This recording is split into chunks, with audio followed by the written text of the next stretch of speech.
Hello everyone, if you're new to my channel, consider liking and subscribing. It will make me feel wonderful if you do that. Thanks.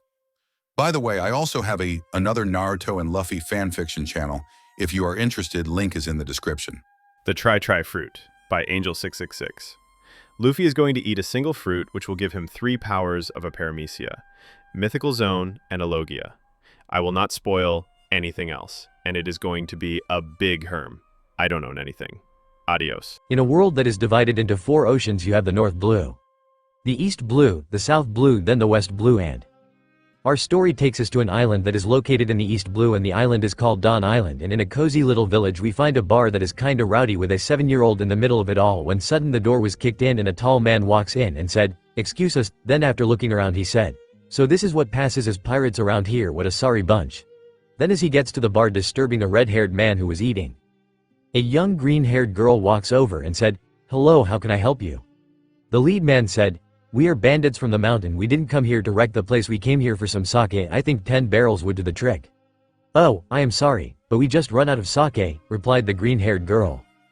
"Is that so? Well, it would appears that these pirates seem to be drinking and I don't think it is water," the bandit said, getting a little scared of what might happen. "Well, you see sir, they have had the last of the sake I had left in stoke." The red-haired man that was eating looks up and said, "What is that true, Makino?" Then he turns to the bandits and said, "Well, sorry fella, me and my friends didn't notice that we drank the place dry." Then he handed the leader an unopened bottle of sake and said, "Here, you can have this if you want, it's not even opened." The man took the bottle, then he smashed it over the man and said, "I am a wanted man with a bounty of 8 million berries, so 1 bottle is good enough for a nightcap, otherwise I might take it as an insult." Then man said, "Well, now that's just great, the floor is all wet." And as she picks up the broken glass bottle with Luffy helping, he said, "Sorry Makino, do you mind getting up a couple cloths to clean this up?" Makino, who was looking over her bar, quickly runs round while saying, "Oh, you two don't have to worry about that." As Makino run round, the wanted man brought out his sword, then swung it, destroying a couple of glasses and bottles and leaving a large, then said, "If you like cleaning that much, then you will have fun cleaning up that mess." Then as he and his group was walking out, he said, "Any place that doesn't have sake doesn't deserve our time." When the bandit group left, pirates started to laugh and Luffy looks at the man on the floor and said, "Hey Shanks, why didn't you fight back when he smashed the bottle over you? Aren't you supposed to be pirates?" Shanks looks up at Luffy and said, "It wasn't worth it, after all it's just liquid, plus if we did fight then you precious Makino's bar would get ruined, and you wouldn't want that, do you?" Makino slaps Shanks and said, "Don't you encourage him." "Oh, you're right, I didn't think of that," Luffy said. Then he went over to his stool and sat down, then he saw a weird look fruit in his stomach, gave a low growl, and so he ate the fruit. As Shanks was cleaning up the mess, he heard munching. He looks over to Luffy and sees him munching on a fruit, then said, "There is no need to eat in frustration, Luffy." Luffy momentarily stopped eating the fruit to say, "I'm just hungry." "Oh good," Shanks said, then went back to cleaning the mess, but before he started, he realized something and looked toward the kid with a shocked look, then went over to him and said, "Luffy, please tell me you didn't eat the fruit that was in that box." Luffy's eyes start to look elsewhere as he said, "No, I didn't." Shanks then holds him upside down, shaking him while saying, "Spit it out." Luffy spitted out every last bit of the devil fruit. While Shanks was shaking Luffy, the boy said, "Hey, why are you shaking me?" But before anyone could answer, Luffy's face hit the wooden floor, shocking not only him but everyone in the bar. When his body was back to normal, well normal after the eating a devil fruit, he said, Shanks, what just happened?" "That's what I would like to know, Luffy, as you just ate a zone type devil fruit, not the gum fruit which is a paramecia type," Shanks said, then goes and sits down at the bar to think. While Shanks was thinking of what was happening, a blonde guy who was wearing a bandana with Usopp walks over and said, "Hey Captain, we all know there is a myth about 4 fruits and 3 of them have the same name." Upon hearing that, Shanks realized that the 4 mythical fruit was the only possibility, said, "You're right Usopp, but they was thought to be a myth, even more so than the mythical zone type, or a lot of people thought they didn't exist." Makino walks over and said, What's so bad about these devil fruits?" Shanks looks at Makino and said, "Well, to simple put, a devil fruit is a fruit that will give its eater powers, but it comes at a price, as they will never be able to swim ever again, and you can only eat one." Makino's hands went up to her mouth as she gasps, then after a few moments said, "What was Usopp talking about?" "Well, you see, there is a rumor that has been going on for a long time now, saying that there are 4 fruits out and 3 of them hold 2 of the 3 types," Shanks said. Makino, not knowing much about devil fruits, said, "What do you mean by types?" Shanks was confused with Makino's question but quickly realized that she might not know anything about the DF, said, "You see, there are 3 types to the fruits. The first is the paramecia type, which affects your body slightly, like turning you into a rubber after eating the gum fruit. Then you have the zone, which turns you into an animal man, and the last one is the logia type, and that turns you into an elemental man." When Shanks had finished, Makino understood what he meant and said, Now I get it, so 3 of his duo fruit, 1 fruit will give the eater a paramecia type and a logia type, another one will give the eater a paramecia type and a zone type, last one will give the eater a logia type and a zone type. That's right Makino, and that's the name of the 3 fruits, as their powers can vary from person to person, so I am sure you can guess what the last one is and can do, Shanks said. Yes, give the eater all 3 types, so which one did he eat, one of the duos or the tri-fruit, Makino said. Before Shanks could answer, Luffy shouted, cool, so you mean to say is that I have 2 or 3 powers? Yes, Luffy you might, Shanks said, then turned to Makino and said, sorry but I can't tell you, as I said we thought it was just a planned zone type, but now he could have eaten any one of the 4. I see, thanks Shanks, Makino said. When it sank in that he might have multiple powers, Luffy said, cool, and once I am strong enough, I am going to ask Makino to be one of my brides, and this set everyone laughing. After a couple of minutes, the laughter died down. Shanks turned to Luffy and said, hey Luffy, can you answer something for me? Luffy looks at the pirate and said, sure, why is it when you ask Makino to marry you, why does it sound like you're going to marry multiple women? Luffy thought for about a minute or so, then said, I don't know why, it just feels right when I say it like that. Chuckling a little, Makino said, don't worry about it Shanks, he has always sounded like that, even said I will be the first he marries, and he never understood it then ever. So, Makino, what do you plan to do? Shanks asked. Well, I made him a deal saying that if he still want Tone to be the first he marries when he is older, then I will, Makino said. And what if he plans to travel, like becoming a pirate or a marine? Shanks said. Then I will join him and become a part of his crew, Makino said. Then they went on with their day. When Luffy went to the bar the next day, he found it a mess and there was no sign of Makino, and went to look for her. After looking for a half an hour, he found a couple of bandits that came into the bar yesterday, and one said with a nasty look on his face, do you think the boss will let us have some fun with that green-haired girl from that bar we raided? Well, I certainly HTY, said another, and then laughed, completely unaware they're being followed by a 7-year-old. After a while they went to the port and Luffy saw the bandits had a lot of boxes and was moving them onto a ship, and so Luffy went to look for Makino. After not finding her on the docks, he managed to sneak onto the ship, and after looking for a while the boat has left the port and was quite far when he found Makino and she in a brig, and what he saw made him mad, as most of Makino's clothing was torn, and it was that bad that he could see her bra and panties, and he was about to call her when the bandit leader came over and talked to her. Have you calmed down yet? Makino gave him a look that would make a normal man piss themselves and said, what do you think, you kidnapped me, tore my clothing and throw me in here so I can be what to you? The man gains a nasty look, bent ass over and said, I am sure you can think of what we have planned for you, and Makino gains a look of horror, and then man said, now that a nice look before we start now, I am wondering what will be your expression will be when we break you, and Makino gains a terrified look.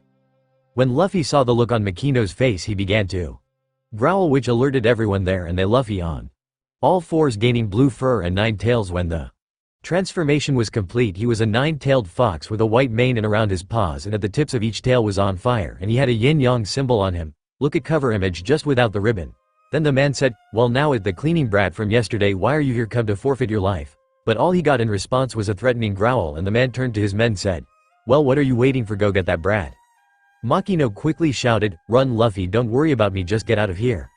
Luffy didn't hear Makino didn't, but what he did do was lower his head and his 9 tails went straight. Then the flames grew bigger, and he shot fireballs at the bandits, causing them to be set on fire, and they all run out to get water, and by doing that they set the boat on fire that was hot to all but him and Makino, and he calmed down a bit, well just enough to think rashly. The head bandit said, fuck this shit. Then he threw a few bombs on, making a smokescreen. When the smokescreen cleared, both the bandit and Makino was gone, so Luffy quickly run up to the deck. Then he looks round, then he saw Makino and the man on a small boat heading away from the island, so Luffy decides to try and jump and just manages to grab onto the side, but with the sudden weight the small boat capsized, causing all 3 to go into the ocean. Makino quickly see Luffy drowning and changing back into a human. She rushes to get him, and when she comes back up with him she could hear Luffy say, must save Makino, over and over. Makino smiles at this and said, I have you now Luffy, now let's head back to the island. After a little while of swimming and Makino was getting tired, damn it, I don't think I can keep this up, but I must. As Makino kept on swimming, she was unaware of a large shadow going under her. Then she heard, I can help you with that my lord. Makino stopped swimming and looked around to see who just spoke but couldn't see anything, then said to herself, you must be going crazy Makino. Then went back to swimming, but just then a large brown eel with red eyes shocking Makino said, Lord of the coast, this is bad, we are dead. When eel see Makino panicking, he said, I know you can't understand me, but I mean you no harm, I am here to fulfill the Lord's wish to help him, and the one called Makino, shocking Makino. And when the eel sees the shocked look that the girl had, he said, can you understand me? Nod if you can please, but don't talk, as I can't understand your talk. And when Makino nodded, he said, now isn't that interesting, I can tell you. Or not the princess as she is always reborn as a royal mermaid of the Ryugu kingdom, so that must mean you have the skill we sea king like to call ears of sand, which lets the skill bearer hear creatures that can't be normally be understood. Also, are you the one called Makino? And Makino nodded. He said, good, please point the way to your island. And when Makino did, he went under the water and lifted both her and Luffy.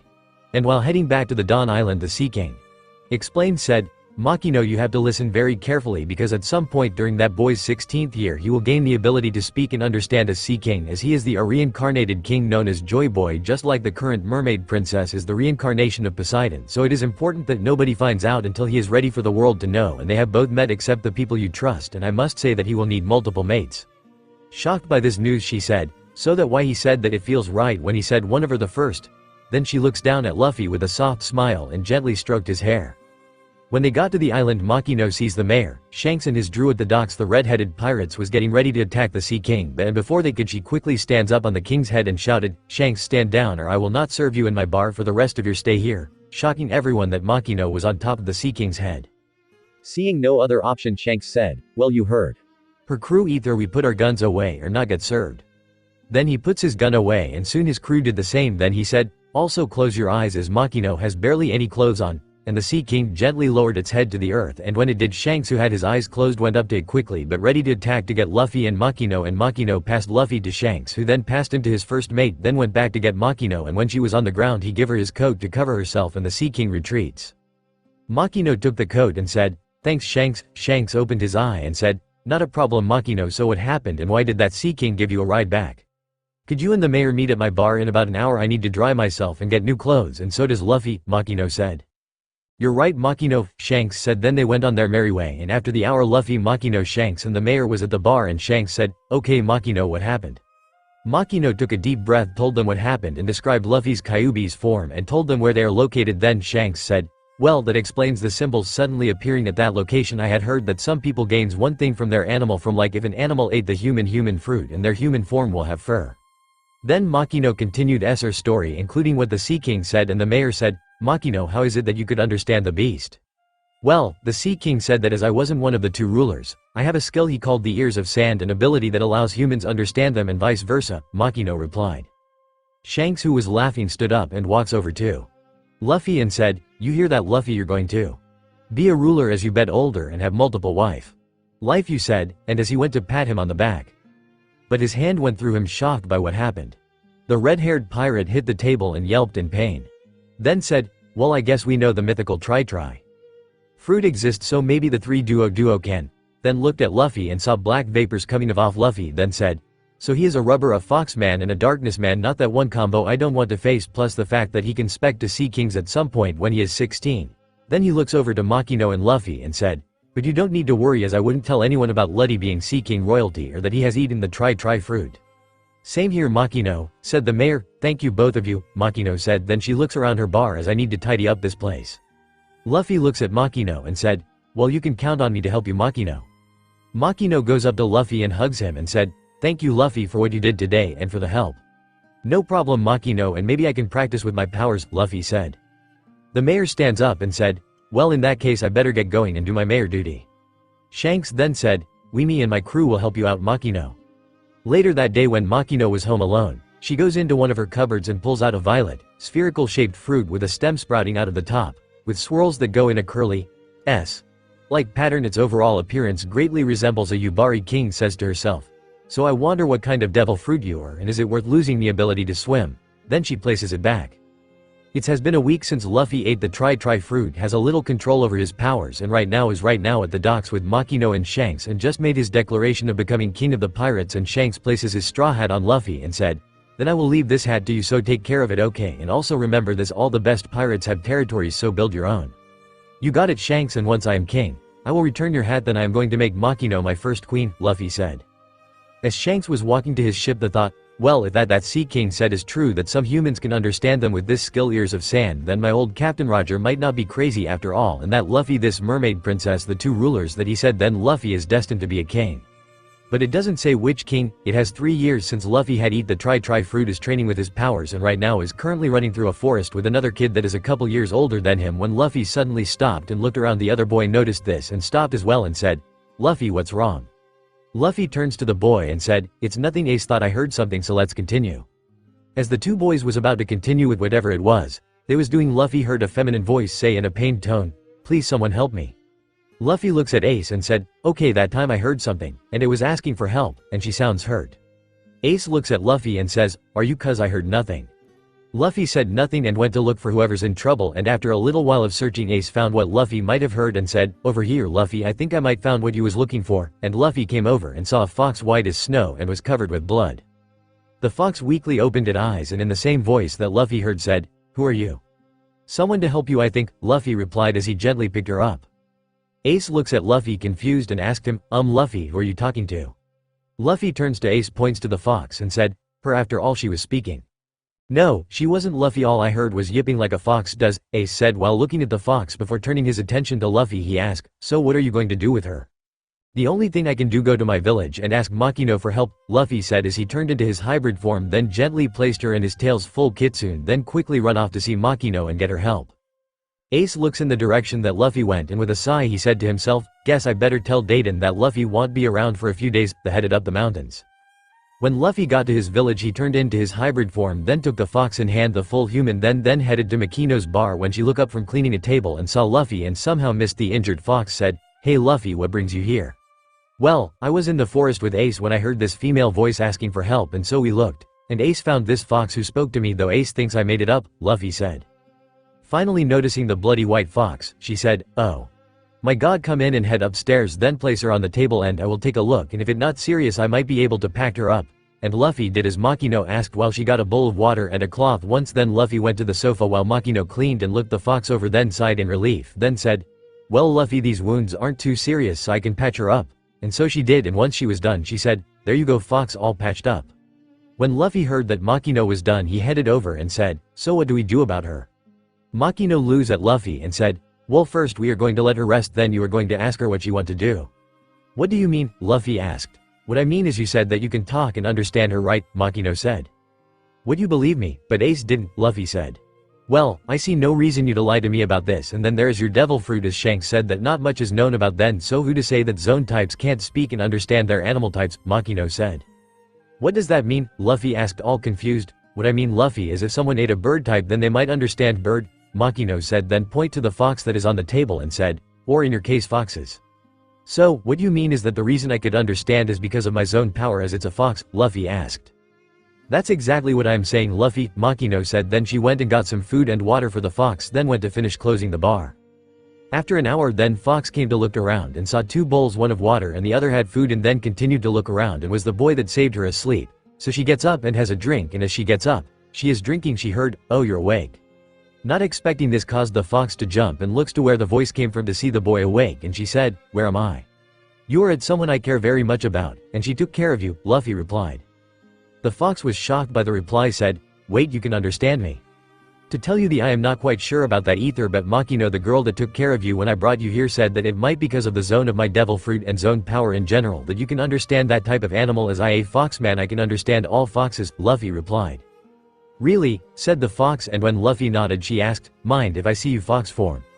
I don't mind, Luffy said, then transformed into his fox form, and as he does the fox is shocked to the kind boy that turned into a blue nine-tailed fox. Luffy was about to say something when the door opened and Makino walks in, and the fox was about to panic when Luffy turned back into a human, then run over and tackled her into a hug, said, Makino, the fox is awake. Makino looks over to see the fox sitting down, then turns back to Luffy and said, now let's see how her injuries. Then she carefully took the bandages of and said, well, good news, she didn't reopen her wounds, but she will need to stay here for about a week. Before Luffy could tell her, the fox said, I know what she said. What is your name anyway? Releasing that they haven't introduced themselves, Luffy said, oh right, my name is Mankey D. Luffy. But you can call me Luffy, and the female that changed your bandages is Makino. Well, it's nice you meet you, Luffy, and you to Makino. My name is Yuki, said Yuki. Yuki, that a nice name is it because your fur is snow white, Luffy asked. Partly, and I was born when there was a snowstorm going on outside my parents' den, Yuki said. Then a thought came to mind, then said, hey Luffy, mind telling Makino that I said thank you for patching me up, and Luffy nodded. A week has passed since Luffy and Ace found the fox and learned that she was pouched when she was ready to leave and make her own den, and she managed to get out of the cage then jump overboard when the ship passed the island, and she is from an island that is always winter, had a cruel king and had two wacky but excellent doctors. She is now fully healed and right now Luffy is taking Yuki to a nice little spot, and when he got there, he placed the fox on the ground. Yuki looks around then at Luffy and with a little bit of hesitation asked, Luffy, if it's not too much of a bother can I stay with you? Luffy tilts his head and asked, why, well, it's just that you and Makino have been so kind to me and looked after me and I have no other place to go. Then there is also the fact that you are a nine-tailed fox and being in one's company is virtually every fox's dream, Yuki said. Okay, but you should know that when I turn 17, I am going out into the wood become the king of pirates, and if Makino want to, she will be coming as well. Now come on, I want to introduce you to a few people, Luffy said, then head up the mountain. That's fine Luffy, but can I ask you a few questions, Yuki asked. Sure, ask away. My first question is if I join your pirate crew do you think I might see my family again, Yuki asked. Luffy looks down to the fox and sees she has a sad look on her face, then said, I am not completely sure of that, but wouldn't that be worth going? You're right Luffy, if I don't go then, I will never see them, and I do go I might see them, which is better, Yuki said after seeing what Luffy was trying to say, then said, okay, my next question, where are we going? I already said to introduce you some friends that live up in the mountains, Luffy said. And who are they? Yuki asked. Mountain bandits, Luffy said, shocking Yuki as Luffy told her about what happened. 3 Hot, you hated mountain bandit after what happened 3 years ago, Yuki asked. I do, but even though Daiden is a mountain bandit she has become like a mother figure to me, Luffy replied in a sad tone. Yuki noticed the tone, said, may I ask what happened? And then Luffy began to tell the fox what happened when he first met Daiden, how she cared for him and Ace and how she came over to defend them from a pirate named Blue Jam. After a while, the duo made it to Daiden's hideout, and the big curly-haired woman acted like she didn't miss them but was happy, then went to gushy over the white-furred fox. 3 weeks later we find the fox hunting for her meal when she came across a weird-looking fungus covered with curly S-shapes all over it. Wondering what it tasted like, she took a bit out of it. Once she did, she regretted it as it tasted nasty. So she decided to head to the spring to wash the taste away, and as she was walking away the fungus turned back to normal. Later that day Yuki was with Luffy eating with the Daiden family when Ace came over and said, hey Luffy, how was your and Yuki's day? Before Luffy could answer, Yuki said in human tongue without realizing, I had a good day apart from that nasty tasting fungus. Then the whole room fell quiet, and everyone looked at the fox. When Yuki notices the attention she said, what do I have something on my fur? Then looks at Luffy who had the same surprised look on his face. She said, what is going on here? When Luffy snapped out of the shock said, Yuki, you are speaking human. Yuki looks over to Luffy and asked, I am. And when everyone nodded, she said, sweet, now I can speak to you lot without having to rely on Luffy to translate, causing everyone to laugh. Then Ace went to stroke her, but his hand went through her, and her body looked like snow. Luffy knew right away when Yuki's body turned to snow that she must have one of the 3 duo fruit, the zone logia one. Then the next day he took Yuki to see Makino, who was shocked that there was a duo fruit in the jungle. Then for the rest of the day Luffy spent with Yuki, helping her adjust to walking on 2 legs. It has been 7 years since Luffy found Yuki, who later ate a duo fruit, and they had mastered their power, all the while Makino was getting more and more tempted to eat the one she has stashed away. Luffy has learned that with his darkness power he has a little power over gravity and can store things inside a black hole, and also has the ability to cancel out other devil fruits, and that he can choose whether to be hit, which doesn't hurt thanks to being rubber, or let it phase though him. Down at the dock was 3 people, Luffy, Makino and Yuki in her human form, and not too far away there was 2 groups. One was the town's villagers and the other the mountain bandits that looked after Ace and Luffy. Luffy looked at Makino and said, are you sure you want to come with us, Makino? After all, what about your bar? You don't have to worry about that, Luffy. After all, I called in a favor from your grandfather, and I can say that it's in worthy hands, Makino said, then looks over to Daiden and said, isn't that right, Daiden? Yes, Garp came to see me and said that if I looked after Makino's bar then he will try and remove my bounty, and after look after you, Ace and Yuki, I think it's time to change lifestyles, and everyone agreed with me, Daiden said. Luffy, who was touched by what Daiden was doing, walked up to her and said, I may hate bandits but you're different, and thanks for everything. I know why you hate me. When Garp dropped you off cause Yuki told me everything from that a man was about to do to Makino, and that you thought I was after I fought Blue Jam. And I can say I was touched that you thought I was like a mother to you, Daiden said, and was almost brought to tears when Luffy hugged her. Then when run over to the boat with Makino and Yuki following behind. Once on the boat Luffy said, alright crew, let's set sail, and in no time they left the island and began their adventure. When the boat was a far distance away Luffy summoned the Sea King that was near the island, who said, what can I do for you, Luffy? I need you to look after the island while I'm gone, Luffy said. Consider it protected, the Sea King said before going back down. After a few days, the crew had hit some rocky waves and Luffy had somehow fell into a barrel, then the lid landed in it and Makino sealed it shut, then the barrel went overboard. The next day when the waves calmed down, Makino and Yuki looked and was beginning to worry about Luffy since he wasn't anywhere to be found, but also knew that he can take care of himself and that they will meet up sooner or later. Meanwhile, with he was asleep and the barrel was hauled onto a cruise ship that was currently being raided by pirates. When he woke up he smashed the lid and unknowingly knocked someone out while saying, what a great nap. then noticed the man he had knocked out and said while getting out of the barrel, "Who are you and where is Makino and Yuki? Also your friends might get sick sleeping like that." Ignoring the two men who was shouting, Luffy went over to a boy that was about his age and said, "Do you have any food, cause I am starving?" One of the men that Luffy was ignoring said, "Now what do you think you're doing? You aren't supposed to ignore us as we are ruthless pirates." Then he and his friend went to attack Luffy, and as Luffy noticed the two men coming at him with sword drawn, so he broke the sword. Luffy, not happy about being attacked like that, asked, "What is wrong with you two? What did I do to deserve that?" One of the men said, "Just who in the world are you?" Luffy simply said, "I am Monkey D. Luffy." Then the two men grabbed their passed out friend and run out the kitchen like a bat out of hell. The boy that was on his hand and knees then began to panic. They said, "Quick, you have to run. The two that run will came back here but with some of their buddies and they will kill you." Luffy looks at the teen and said, "Well, they can try, I'm not worried, but my two girl mates might be as I am not on the boat." Then he shrugged and said, "Oh well, I'm sure I will find them sooner or later." This caused the boy to panic even more and said, "What do you mean you're not worried about them? There are at least 100 of them on this ship waiting for an opportunity to kill anything." Luffy, who was ignoring the boy, headed for the pantry. When the boy noticed Luffy was in the pantry mumbling while heading into the once he was in there, he turned to Luffy, who was munching on some apples, and said, "Well, I suppose I should introduce, well, I'm Kobe and it's Luffy, right?" Luffy stopped eating and looks over to Kobe and asked, "So is this a pirate ship or what?" "No, it's a cruise ship that's being raided by the Alvida pirates led by Alvida," Kobe said. "Don't really care what kind of ship it is, I just want to know if there is any boat on board. I kind of went overboard last night in the rough sea," Luffy said, then asked, "So what about you? Are you a pirate or a passenger?" "That's complicated," Kobe said, then went on to tell how he got to where he is now and that he couldn't leave, and by the end of it Luffy was laughing. When Luffy stopped laughing, he said, "You're a moron and a coward, man. Do I hate people like you?" With a somber voice, Kobe said, "As much as I hate to admit it, you're right. If I had your courage I might have drifted around in a barrel and be done with pirate and try and live my own dream." "And what's that?" Luffy asked. "I want to be a marine, so you think I can do it?" Kobe said. Luffy looks at Kobe and said, "Maybe, but the question is, do you have what it takes, and which side will you be on?" Kobe looked confused, then asked, "What do you mean, what side will I be on?" Luffy points to one of the yin-yang symbols on his shoulder and said, "You see this symbol?"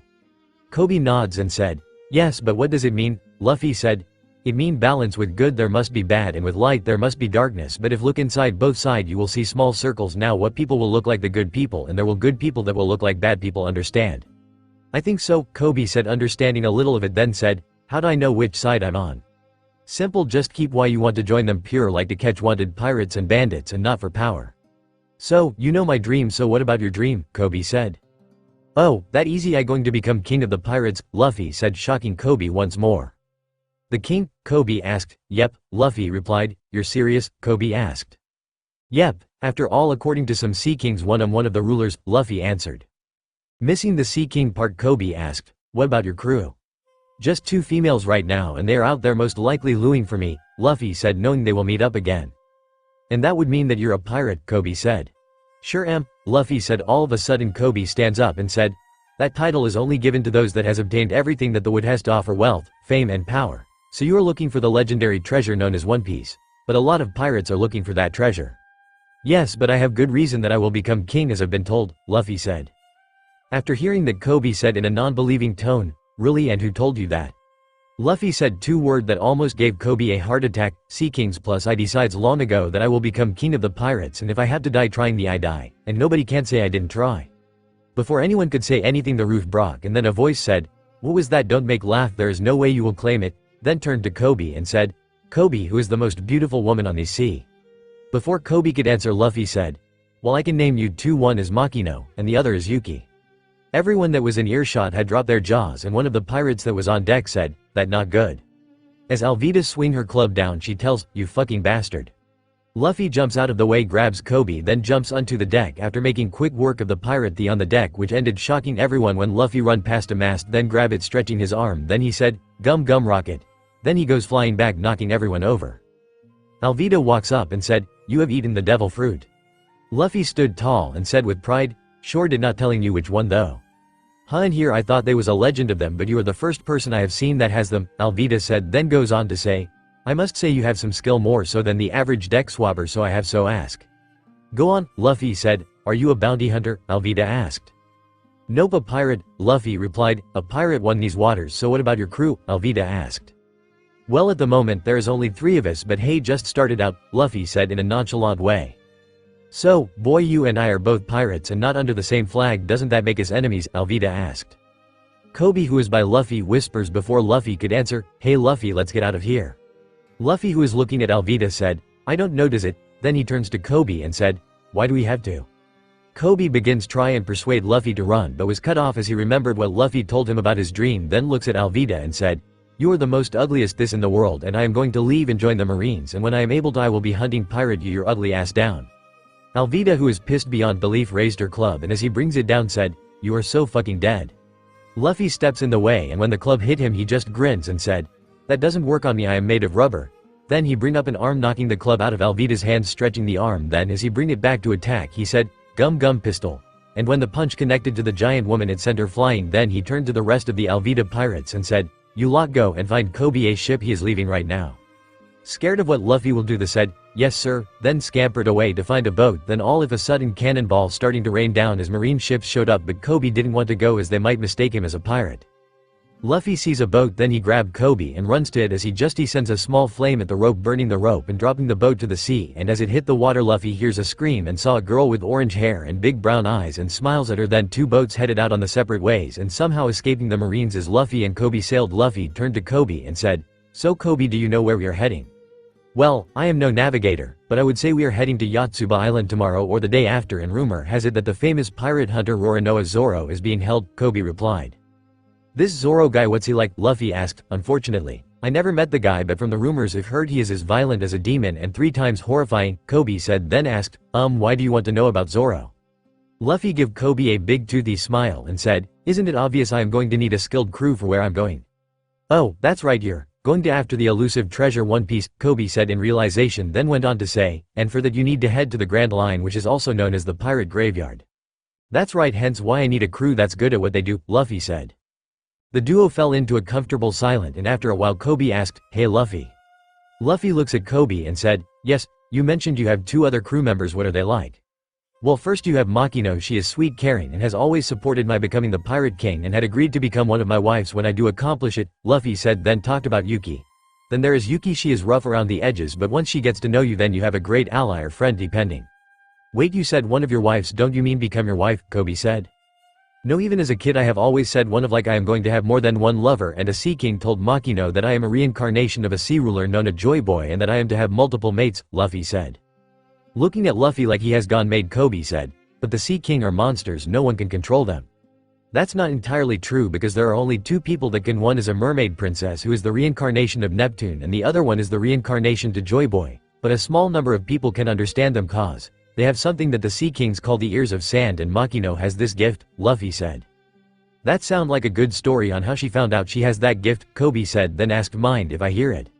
"Not at all," Luffy said, then started the story. It was the day after I ate my devil fruit. I got into a mess with some mountain bandits as they had kidnapped Makino and was about to do something that no female should go through. Then I unlocked another part of my devil fruit, then in a haze I burnt their ship, but the leader got away with Makino, so I went after them. They was in a small boat not far from the ship, so I jumped and I landed on the boat, but unfortunately the sudden extra weight caused the boat to capsized, and as you know I couldn't swim, so Makino grabbed me and started to swim to shore all the while I was saying gotta save Makino, but unfortunately we was too far from shore and Makino couldn't swim. Then I must have tapped into the dormant power to summon and communicate with the Sea Kings, and the Sea King that has made our island home told Makino that she had the Ears of Sand and who I was, then the Sea King took us home.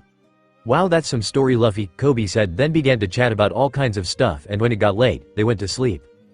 It was about midday the following day when Luffy and Kobe saw Yotsuba Island, and it took them another hour to dock the boat. Then they began to walk around, and Kobe was saying, "Are you sure you want this guy to be a part of your crew, Luffy?" "Haven't really decided that much yet, after all I haven't really met the guy yet and I need to know what kind of guy Zoro is," Luffy replied, but also caused all the residents in the area to freak out upon hearing Zoro's name. Looking around at the residents, Kobe pulls Luffy close and whispers, "It might be a good idea if we don't mention Zoro." Not really caring, Luffy said, "Yeah, whatever," then starts to walk towards the marine base and said, "Well, let's head to the base and get you signed up. After all, you want to be a marine, don't you?" "Well, yeah, but maybe I should wait as I don't think I am ready just yet," Kobe said, then went on to say thing about the man in charge, and from what I hear the man in charge is Captain Axe Hand Morgan, which caused the people in earshot to freak out again. Walking away, Luffy was laughing while saying, "Man, this place a riot." Kobe catches up to Luffy and said, That's strange. I can understand freaking out about Zoro, but why flip out when I mentioned the captain? Maybe he is the black dot on the white side, Luffy said. Kobe looks up at Luffy and said, "Where are you on about?" "I told you yesterday, remember when you told me about your dream," Luffy said. As Kobe remembers what Luffy said the days before they come up upon the gates of the inn, when then pink-haired boy realized where they were. He had tears on in his eyes and said, "I made it, I have finally made it, now my dream can finally start."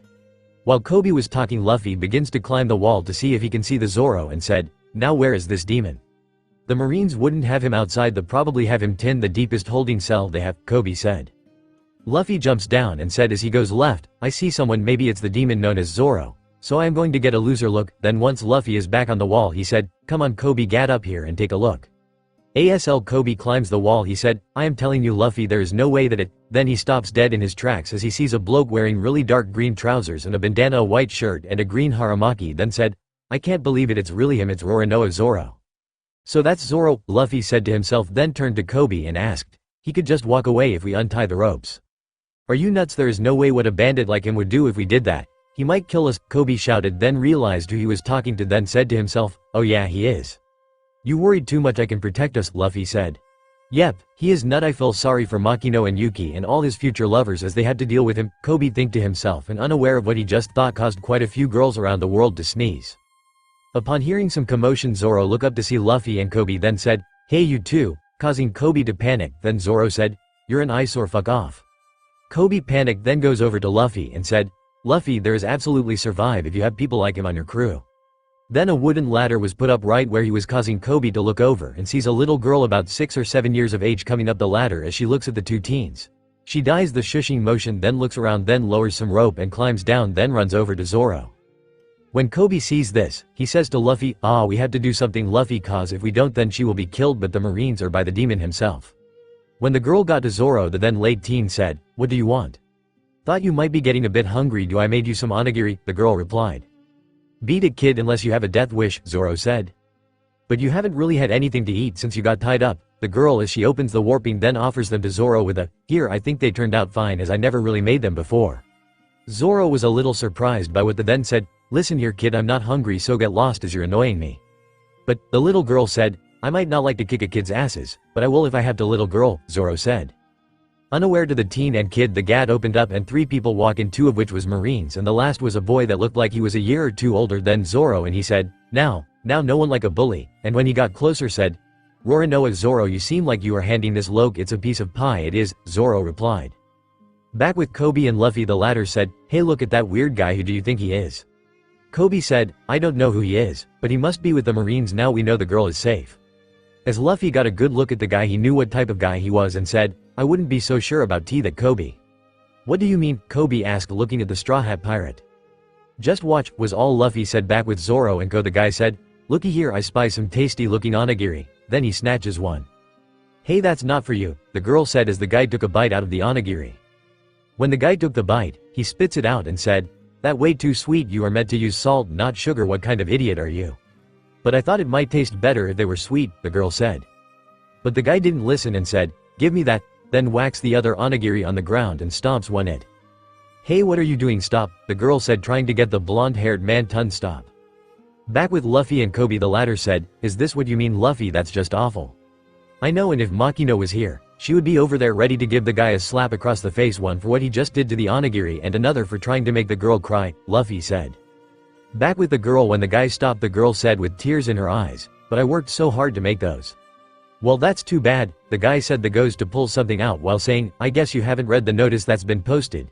Then he reads the post, "Anyone caught assisting a criminal shall be executed," and it is signed by Captain Morgan. Causing the girl to freeze in fear, the guy saw this and said with a little chuckle, "So even little brats fear my daddy." When the 2 teens hear this, Kobe says, "So his father must be Marine Captain Morgan." The guy pointed to the Marine that was on his left side and said, "You toss the brat right this minute." But he Marine was a bit hesitant, but the guy went up to the Marine and said, "I gave you an order, so throw her over the wall right now or I will go and tell my father." The Marine said in a panicked tone, "Yes sir, right away sir." Then goes over to the girl and said, "I am sorry little girl, but I must do as ordered, so here is some advice, cruel up into a ball." Then picks her up, then throws her over the wall the same way she got in and over Luffy and Kobe. As the girl screams, she tries to get into a ball but the how she was thrown made it difficult to do, but luckily Luffy jumped after her and grabs her, then said, "Don't worry girl, I've got you, but here's the plan. I am going to put you on my back and I want you to put your arm around my neck and keep them there." The girl quickly nodded, then Luffy puts her in his back and turned into his fox form and landed on all fours, then lays down to let the girl climb off. The girl turns to face Luffy and said, "Thanks mister, but how did you turn into a big fox?" Before Luffy could answer, Kobe came over and said, "Hey, are you two both okay?" Then goes over to the girl and examine her to make sure she was okay. Luffy turns back into a human and said, "Kobe, take her home, I still want to speak to Zoro." Meanwhile back with Zoro, the blonde guy was laughing and said, "You are dead set on making it, thought aren't you?" "That's right little man, I plan to make it though the month without trouble," Zoro said. "Right, good luck with that," the guy said as he walks away while laughing. "I don't need luck as I have 10 days left," Zoro said. "That's assuming you make though these 10 days, the guy said. When the guy was gone, Zoro notices he was alone, looks over and see Luffy, then said, "What are you still doing here?" Luffy walks over and said, "So you're Zoro, you don't look all that impressive, but I know that looks can be deceiving, but here is what I do know, if I was in your position I would have starved after 3 days. Yeah, well I have more spirit than you and that is how I am going to make it though this ordeal," Zoro said with a smirk, then said, "This I swear." "Well when it comes to meals a lot of people have that over me," Luffy said, turns to walks out while saying, "Well I will come back, we can have a chat, I want to see if the girl is okay." As Luffy was walking away, Zoro said, "Wait, do you mind giving that to me?" Then uses his head to try and points to the smashed up onigiri. "Are you really going to eat this?" Luffy said, then shrugs his shoulders and said, "Well I did live in a jungle for 10 years so I can't say anything." Then he puts it in Zoro's mouth. Once Zoro was finished he coughed a little and said, "It was good, so tell that the girl that and also say that I am sorry for what I said." "Will do," Luffy said as he walks away. After a few minutes Luffy found Kobe and the little girl and, "Hey, how are you girly?" "Don't call me that, my name is Rika," Rika said. "Well Rika, Zoro liked your onigiri and said that he was sorry about what he said," Luffy said. "Really, he actually said that?" Rika said, "Yes, and he even ate every single grain of rice," Luffy said. "I'm glad that he liked it," Rika said. "I wonder if Zoro is as bad and worthless as everyone says he is," Kobe wonders out loud. "He's not," Rika said, then went on to say, "He's a good person because he's where he is because of us." "You are going to have to tell us what happened, Rika, as you're making no sense after all. Both me and Kobe got here today," Luffy said. "Sorry, it's that Dumby known as Helmeppo, the guy that gave the order to have me thrown over the wall and is the son of Morgan," Rika said, then began to tell them 20 days ago Helmeppo was out walking his wolf when it burst into my mother's restaurant and terrorized our customers. So I tried to get it to go away, but when it went for me, Zoro'd throw a chair at it." Both Zoro and Helmeppo said a few things all the while eating his meal. When Helmeppo tried to attack Zoro, Helmeppo threatened me and my mother, then made a deal saying that if Zoro survives 1 month then Helmeppo will let the Zoro go as well as the me and my mother, and it's been 3 weeks since then and he is being unfair as he keeps on kicking and punching him while he is tied up and I have no idea on how to help him. Now I understand that you're upset," Kobe said. Then all of a sudden they heard a smash coming from the restaurant that Rika's mother owns, so they decided to see what was going on and saw that it was Helmeppo was making an order saying that the owner keeps the check and wondering what to do as he was bored. While Luffy was walking in he saw the girl from the day before and he hears Helmeppo say, "Well I suppose I could have Zoro executed," which got him a punched across the room from a pissed Luffy. As Helmeppo looks at Luffy he said, "You just hit me." Luffy was about to hit Helmeppo, but Kobe held Luffy while saying, "Luffy, you can't hit him." Luffy still trying to hit Helmeppo, "Sure I can, after all this guy is scum." "You would cutely hit me," Helmeppo said shocked. "Yeah, and I will do as soon as Kobe lets go," Luffy said. "First I'm the Marine Captain Morgan's son, just so you know," Helmeppo said. "And I don't give a fucking damn," Luffy said, still trying to give a hit the guy. "You will care when he executes you for this," Helmeppo said. "Like he could and just be a man and fight and not be a sissy and hide behind your father," Luffy said. Luffy calmed down a little. "And why are you trying to get one the Marine's bad side?" Kobe said as Helmeppo snack away. "You forget, Kobe, I am a pirate and I have made my decision," Luffy said. Then from the doorway came a voice that Luffy knew all too well, and would that be Luffy? Luffy instantly calms down and look over to the door and see Makino and Yuki standing there, then said, "Our new crewmate." Makino give Luffy and pulls him his cheek even though it wouldn't affect him much and said, "We can leave you alone, can we?" "Not my fault, the asshole deserved the beatdown I was going to give him," Luffy said. Yuki walks up AEK and said, "Oh really, then tell us what he did." Kobe said, "I take it you're Makino and Yuki." Yuki lets go of Luffy's cheek, turns to Kobe and said, "Yes, we are, and who are you?" "I am Kobe and Luffy helped me out yesterday and what happened is this," Kobe said, then tells them what had happened. I swear you can't stay out of trouble, can you? But you do always do want to help those in need, don't you? And that's why we love you, Makino said. Then Makino and Yuki give Luffy a kiss. Then they make plans to help Zoro and try and persuade him to join Makino. Luffy and Yuki headed to the marine fort to free Zoro, and along the way Luffy turned to Makino and said, Makino, you know you don't have to come with us. Why is that? Makino asked. Well, simply put, I am worried cause you're not much of a fighter, Luffy said. Makino smiles and said, that's sweet of you, Luffy, but you need not to worry cause I ate a devil fruit yesterday, Makino said. Luffy was shocked to hear that Makino ate a devil fruit and said, but why did you do that knowing that you wouldn't be able to swim again? Because I would like to have your back in a fight, as I know you will always have ours, and I don't want to be one of the useless crew members who don't know how to fight, plus I have to be worthy of holding the title as first mate, Makino said. Don't really get it, but okay, Luffy said. Then he asked, so which devil fruit did you eat? Makino looked at Luffy with a mischievous smile and said, that's for me to know and you to find out. Luffy slumps down and pouts and said, oh come on, which got a laugh from Makino and Yuki. When the trio got to courtyard, they see Zoro remembering something, then he gasps then when he sees that he has company in the form of Luffy, Makino, and Yuki. Then said, oh it's you again, don't you have anything better to do than to bug me? Not really, Luffy said, anyway I will untie you, but you have to join my crew.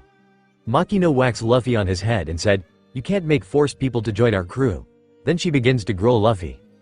While Makino was grilling her captain, Zoro looks at Yuki and asked, what is that all about? Yuki looks over to Zoro and said, simply put, the three of us, points to herself, Makino and Luffy, are pirates, and the one getting a bollocking is Luffy, and he is our captain. The one doing the bollocking is Makino, and she is his first mate, and I name is Yuki, and I am a fighter. And what is going on is it would appear that Luffy wants you to join our crew. What, join a bunch of criminals like hell? I will, Zoro said. Luffy walks over as Makino has stopped grilling him. Aid, and why don't you want be one? Because they are nothing but the lowest of the low, like I would ever become one, Zoro replied. Oh come on, everyone says that you're a demon in human form that is always out for blood, Luffy said.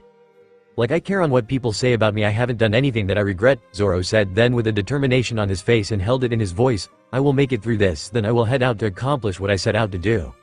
That's great and all, but I have already decided that you are joining my crew, Luffy said. What, you can't just decide that? Zoro shouted. Makino was pulling his ear and said, didn't I just finish grilling you about this? Come on Makino, let go of my ear, Luffy asked, and when she did, he turned to the swordsman and said, I hear that you're the best swordsman around. That's because I am, but that dumbass that's the captain's son took them away, Zoro said. Well, looks like I am going to have to get it for you, Luffy said before saying, so you have to join my crew if you want it back that much. You are starting to piss me off, Zoro said, but to his surprise Luffy just laughs and runs off, shocked by what's going on. Zoro said without thinking, hey, the base is the other way. Luffy stops, then he stretches out and said, gum gum rocket. Then he shots past them, shocking Zoro. In a state of shock, Zoro says to himself, what in the world is he? Makino heard the question and knew that by the look on the swordsman's face that he wasn't asking anyone in particular, but she answered by saying, he is a dumbass that ate a fruit that many thought didn't exist. What is that supposed to mean? Zoro asked. You will find out if you join, so don't worry about Luffy, he might say it, but he doesn't mean it, Makino said. Yuki looks towards Makino and asks, so how long do you think it will be before Luffy causes trouble? Makino pretends to think before replying, considering this is Luffy we are talking about, I would say 5 to 10 minutes. So, I have been holding it in, but I am too curious, so I had to ask what's up with the furry female, Zoro asked. Makino and Yuki look at each other and the latter replied, I ate a devil fruit that gave me this anthroform. Oh, I slightly get it, Zoro said. Meanwhile Luffy was running in front of the base and said, that weird. There's nobody here and I need to know where that idiot is if I want to get Zoro's sword back to him, then. He looks up and sees something, then said, huh, what's that? Well, only one way to know. Then he stretches his arms and when they reach the roof he says, gum gum rocket. Then he flies up, but because of how high the building was he gained too much speed and zoomed past the roof, and as he did he said, whoops, that was too much power. Then he somehow sees rope and acting quickly he manages to grab it, and as he does he said, woo-hoo, got it. But the sudden pull caused the marines that was pulling the statue to lose their grip, and when the statue hit the edge of the roof it broke in two and the marines was gobsmacked, and Luffy said, I am so sorry about that. Then man with an axe as a hand who was the captain of the base shouted, this in an order, I want you to seize him and hold him so I can kill him personally. Yes sir, came the marines' reply. Helmeppo then said, that's him daddy, that the guy that punched me. Luffy got up in Helmeppo's face and said, hey, there you are, and Helmeppo screams and tries to run, but Luffy grabs him and continues, I have been looking for you all over the place because you have something I need and would like you to hand it over. Then he runs into the base while carrying Helmeppo. So the marine said, no Helmeppo. The captain said, don't let that man escape, he needs to be punished. Before anyone could do anything, a marine said, "Captain, there is someone in the crucifixion yard." The captain then said, "What was that?" Then he walks over to the edge of the roof and sees Kobe running to where Roronoa Zoro was tied up. In the courtyard a few minutes earlier, Makino and Yuki just sighed when they heard the bang from the statue. Then the former said, "Well, there he goes causing trouble." "Well, we both know that he can't go very long without causing trouble," Yuki said. "Ain't that the truth?" Makino said. Then she saw Kobe coming over and said, "Hey, isn't that the guy that was with Luffy?" Yuki looks over and then said, "Yes, it is. Wonder what he's doing here." Back inside the base, Luffy was running around dragging Helmeppo and he asks, "I really need you to tell me where you've got Zoro's sword." "Alright, I'll tell you, but can you please stop dragging me across the carpet?" Helmeppo said. Luffy stops and said, "Okay, now where is the sword?" "That are in my room, which we just passed it just on the left," Helmeppo said as he points the way. "Oh come on, you should have said so sooner. Now we have go back that way," Luffy said. As Luffy turns, he sees 3 marines aiming guns at him. Then one of the marines said, "Don't move unless it is to release Helmeppo." "Like hell I will," Luffy said. Then he holds up Helmeppo then says, "Though you can shoot me if you want." Helmeppo starts to scream and somehow says, "Don't shoot," and when Luffy started to run though them, Helmeppo said, "Move out your way and don't shoot." Meanwhile, both Makino, Yuki and Zoro was shocked to see Kobe trying to untie the tied up swordsman, and Hunter said, "What the hell are you doing, kid? The captain of this base will kill you." Kobe, who was still trying to untie the swordsman, said, "I am aware of that, but I don't care, but I can't stand what is happening at this base, but now I understand what Luffy means." Zoro looks at Kobe confused then said, "What do you mean?" Makino took that moment to say, "I think I know what he is talking about," gaining Zoro's attention before saying, "You see, on Luffy there is a symbol on multiple parts on his body, and that symbol." Rin kneels down and draws a symbol in the ground. He explains the meaning further in depth. After Makino finished explaining, Zoro said, "I think I get it now. Take pirates and marines. Pirates are bad and marines are good, but at the same time you can get good pirates as well as bad marines." "Yes, that's right, Zoro," Yuki said. "Good to know," Zoro said, then turned to Kobe and said, "That stuff aside, I can't leave. I still have 10 days. "That's not quite true, cause they're going to execute you tomorrow," Kobe said, causing Zoro to look at the girls. When Makino saw that Zoro was looking at them to see whether or not it was true, she said, "Don't look at us." We got to the bar while Luffy was making a commotion, but judging how Luffy was acting, it could be true. "Right, Helmeppo never planned on upholding his end of his deal," Kobe said. Zoro was shocked by what he just heard and said, "He did that because someone wasn't going to uphold their end of a deal." "Well, that are Luffy for you," Makino said, "and now the marines are mad, and they are dead set of catching Luffy," Kobe said. "Yeah, we know, with all the commotion that going on in there. I am surprised you have heard us talking about it. After all, it started just after you arrived," Yuki said. Makino gave Yuki a light slap on her head and said, "Well, sorry, we don't have fox-like hearing." "Oh okay," Kobe says while looking at Yuki, then turns to Zoro and said, "But no need to worry, I am not going to ask you to become a pirate, but I hope you help them." "What are you on about?" Zoro asked. "Well, you have a lot of strength you can offer them," Kobe said, then quickly turns to face Makino and Yuki before saying, "Not that I'm doubting the strength that you two have or Luffy." Then turns to Zoro again before continuing, "But that are a crew of 3 at the moment, even they might not be able to beat an entire base of marines." "None taken, Kobe, but you're right, the 3 of us might not be able to beat an entire base of marines. Maybe we can if we had 1 or 2 people that are fighters," Makino said.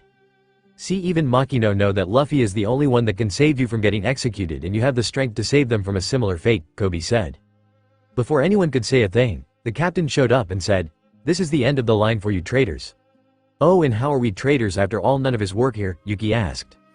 "Doesn't matter what I say, is the law as such for the crime agents. Me, I sentence you all to death by gunshot," Morgan said. Meanwhile, inside the base, Luffy walks into a room and says as he looks round, "Now this room look like your room."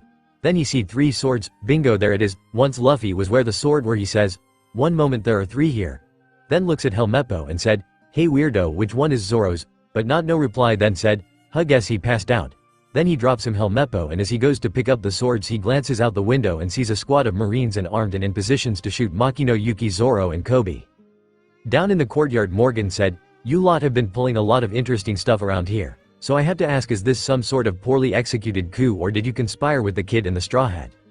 Zoro was the first to speak up by saying, "I don't know what you are talking about, because unlike you who hides behind a wall of expendable cronies, I fight my own battle. We Roronoa Zoro, that is some strong word, and I hear that you are a strong fighter, but while under my care you are nothing more than a rat that we throw out with the garbage," Morgan said. Then he says, "All right men, take aim." Zoro looks down the barrel of the gun and think, "No, I can't die here, I still have to accomplish what I need to do," as a thought of a young girl goes through his mind. "Man, What do? I can't stop them cause the bullets will pass though me, so our only hope is that the devil fruit that Makino ate yesterday can help us. Yuki thinks, who was in fox form. Fire, Morgan commands and the men does as commanded, but Makino steps in front of the bullets with her arms stretched out, but to everyone's shock then bullets went through her but didn't penetrate the. After a few seconds the bullets was flung back and one of them just missed the captain's face. Luffy landed in front of Makino as if he was about to intercept something but also had a shocked look. Slowly turns to Makino and said, "So you ate the gum fruit? What the just who the hell are you people?" Zoro said. Luffy turns to Zoro and said, "I am Monkey D. Luffy, and I am going to be the king of the pirate. And this is my crew," and points to Makino and Yuki. Zoro looks at Luffy and said, "You have to joking, do you have any idea what means?" "Of cuz I do, king of the pirates means king of the pirates, what more can it mean?" Luffy replied. "I know it might seem like it, but he is really determined to become the pirate king and obtaining the world's ultimate treasure that is known as One Piece," Kobe said. "You got that right, and the straw hat represents that goal as it was given to him by someone that inspired that goal," Makino said as she remembers the day Shanks gave Luffy the hat. "I understand having something as a memento of a goal," Zoro says as he eyes up the white sword that was strapped to Luffy's back while the girl was going through his mind.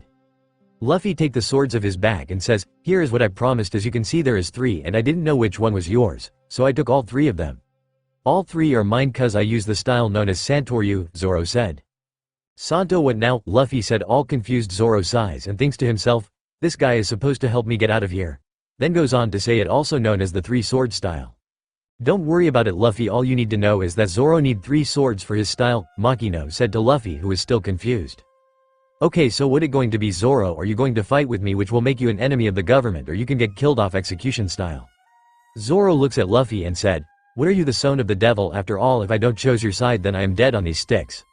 "Alright, you are joining my crew, this is one of the best thing ever," Luffy said. All exited, causing Makino and Yuki to giggle a little at how excitable Luffy can get. "Alright already, now get these ropes of me already," Zoro yelled, trying to get Luffy's attention. Then the pirate captain gave Kobe the sword, starts to untie the swordman. Meanwhile Morgan had just finished talking the devil's fruits. He said, "Alright, if shooting them don't work then we chop them." Then the marines draws their swords and charges. As the marine was charging, Makino says as she take one of Zoro's swords from Kobe, "Move out the way, Luffy, we don't have time for this," then slices the ropes. With blinding speed Zoro has all 3 swords and blocked the marines and then says to the marines, "You move you die." Then looks at Luffy and says, "Now that I have fought the marines I am now a criminal, so I might as well become a pirate, but you should know this, that while I am with you the only thing I will dedicate is to get stronger so I can achieve what I want to achieve." "And what do you want to achieve?" Luffy asked. "To become the best swordsman the world has ever known," Zoro replied. "Sounds good to me. After all, the king of the pirates wouldn't expect anything but the best," Luffy said. "So, if I have to give that up then you must accept responsibility for it and have to apologize for it, you got that?" Zoro said. "Yeah, I got it," Luffy replied. "Good, so from this point on whether I am a criminal or not I will spread the man Zoro around the world," Zoro said. "Not like that." The main line wasn't moving. The captain shouted, "What the hell are you lot doing standing there frozen?" And after I gave the order to kill all 5 of them, causing the marine to jump in fright. "Not like how this man was treating his men now of this asshole, so I am going to use one of your moves, okay Luffy?" Not really caring whether or not Makino uses his moves or not, Luffy said, "Fine by me." "Thanks, Luffy," Makino said, then turns to Zoro then said, "Zoro, it would be a good idea to duck." Then she bring up her right leg and said as she does a roundhouse kick and stretches, gum whip, and kicks all the marines back. "Okay, mind telling me what you are?" Zoro asked as he was getting up. Makino, who was flexing her leg, and says, "We are just 3 people that ate a devil fruit." "What a devil fruit?" Zoro asked. "Looks like she does have a devil fruit powers, and judging by what just happened I would say that she is a rubber person," Morgan said. "Captain, we don't stand a chance against them because we couldn't beat Zoro, and we know he doesn't have any powers and we have no idea what the Straw Hat is capable of," a marine said, and many other agreed. Morgan, who was mad, said, "This a direct order, everyone that just showed cowardice I want you to pull your gun and shot yourself. I will not have weaklings here." Luffy just started to run over, and Kobe was saying, "Luffy, do us all of this island a favor and bring the marines crumbling down." Luffy goes to punch Morgan but hits his axe hand, and the captain said, "You pathetic low-ranking insects, how dare you challenge my superiority?" "Oh, I'm Marine Captain Axe Hand Morgan." Not impressed, Luffy said, "Nice to meet you, name Luffy, and I am going to kick your ass." The captain then swing his axe hand, and on the second or third he sings it down and make a small fissure. Then Luffy slams both of feet on Morgan's face, sending him flying, and before the captain could get up Luffy had grabbed him by his shirt and starts to punch him while say, "You call yourself a marine, but you just made my point to my friend." At some point though the interaction Helmeppo showed up with a gun and hold it to Kobe's head says, "Hey Stu had stop," and see would have got, causing Luffy to stop, and when Helmeppo see that Luffy had stopped she said, "Now if you value your scrawny friend here then you wouldn't move an inch," which Luffy just gave a big smile. Kobe, who is scared out of his mind, saw Luffy smile, which forces Kobe to find his resolve to do anything to try and accomplish his dream. Says, "Luffy, listen to me, I don't want Yo to stop until you have beaten this base and turned it into a marine base that it should be, even if I have to die in the progress." "Okay, I can do that," Luffy said. The turns to Helmeppo and said, "You hear that your hostage is afraid I die for what he think is the right thing to do," then a gun with his hand and said, "Now you have to ask yourself, do I feel lucky, can I pull my trigger before he does?" As Luffy and Helmeppo was standing off, what no one noticed was Yuki was in her fox form and was sneaking behind Helmeppo. Then the late teen said, "Go on daddy, hurry up, you have the change to kill him," then was bitten by Yuki, dropping the gun. Morgan, who had got up behind Luffy, said, "This is the end for you," as I fearless axe hand Morgan, unaware that Zoro had put a sword in his mouth. Luffy gathers some Yami powers in his finger, then said, "Darkness bullet," then sent a small projectile to Helmeppo just as Morgan was bringing down his axe hand, but he never got to hit the straw hat wearing teen as Zoro had attacked the marine captain, and as Morgan was collapsing Luffy said, "Thanks for that."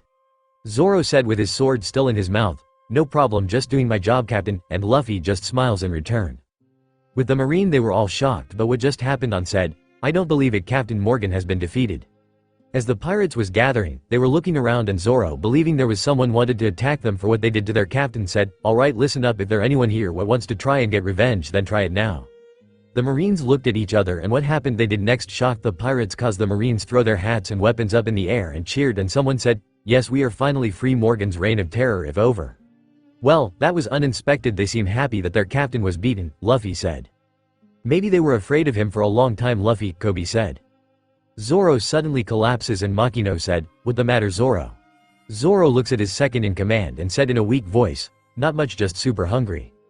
After a couple of hours Luffy, Makino, Yuki, Zoro and Kobe was in the restaurant that Rika's mother owned, and Zoro said, "I am stuffed, that really hit the spot, especially after 3 weeks I was ready to gnaw my bootstraps."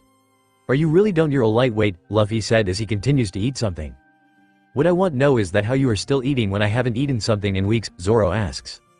"I guess it's that good, right, Makino," Luffy said. "I guess," Makino said, then turns to Zoro and said, "Zoro, don't mind what Luffy said, it's just that his and my devil turns our bodies to rubber, and if you don't have control hit he does, then you can eat a lot more than the normal person." Then turns to Ririka, Rika's mother, and said, "Thank you for doing this, Ririka. Think nothing of it, after all you lot saved us by freeing us from the tyranny that was known as Marine Captain Axe Hand Morgan." Rika, who was standing next to Luffy, said, "You are the most amazing man I have ever met." Luffy looks at the girl and said, "Yeah, I know I am amazing. And I will be more amazing once I have obtained the legendary treasure that is known as One Piece and become king of the pirates, oh yeah, and the best crew around." "Speaking of which, how many others have you collected for your crew besides the 3 of us?" Zoro said. Luffy looks at Zoro and the latter said, "You told me that you are in the middle of building a crew, so who else is on your crew?" "Nope, so far it's just the 4 of us," Luffy said. "So, the 4 of us amounts to an entire crew," Zoro said. "I am afraid so at the moment, Zoro, but you have to know that all crews start out small," Makino said. Zoro thought about it, then said, "I suppose you're right about that, but please tell me that you have a ship." "Sure, do, it's right there," Luffy said, then points to a small boat that was at the docks, and it was the only boat there. Zoro, who was looking out the window, said, "You have to be kidding me." "Nope, but don't worry, we'll have a Namers one before long," Luffy said. Zoro laughs and said, "Really, and how do you figure that out?" "It will have a big pirate flag on top," Luffy said as he took another bit out of something while thinking about the ship, then he said, "And I can't wait for it."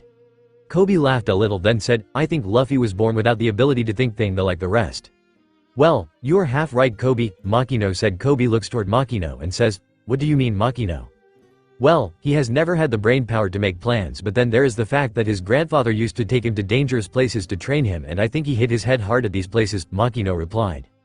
"I seriously can't believe I got tricked into having someone like him as my captain," Zoro said, which caused Kobe to laugh, which got Zoro to say, "And what is so funny?"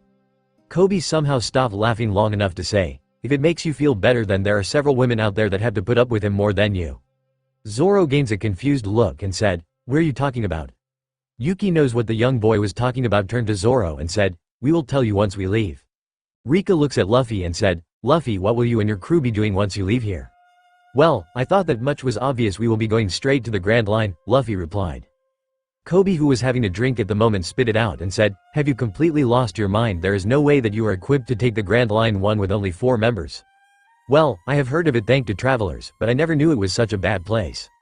It a lot worse than you may think, Rika, Kobe says before going on to talk about the Red Line and a legend about a town that was said to be dead center on it, then the Grand Line, and how the only pirate king placed the treasure known as One Piece at said town.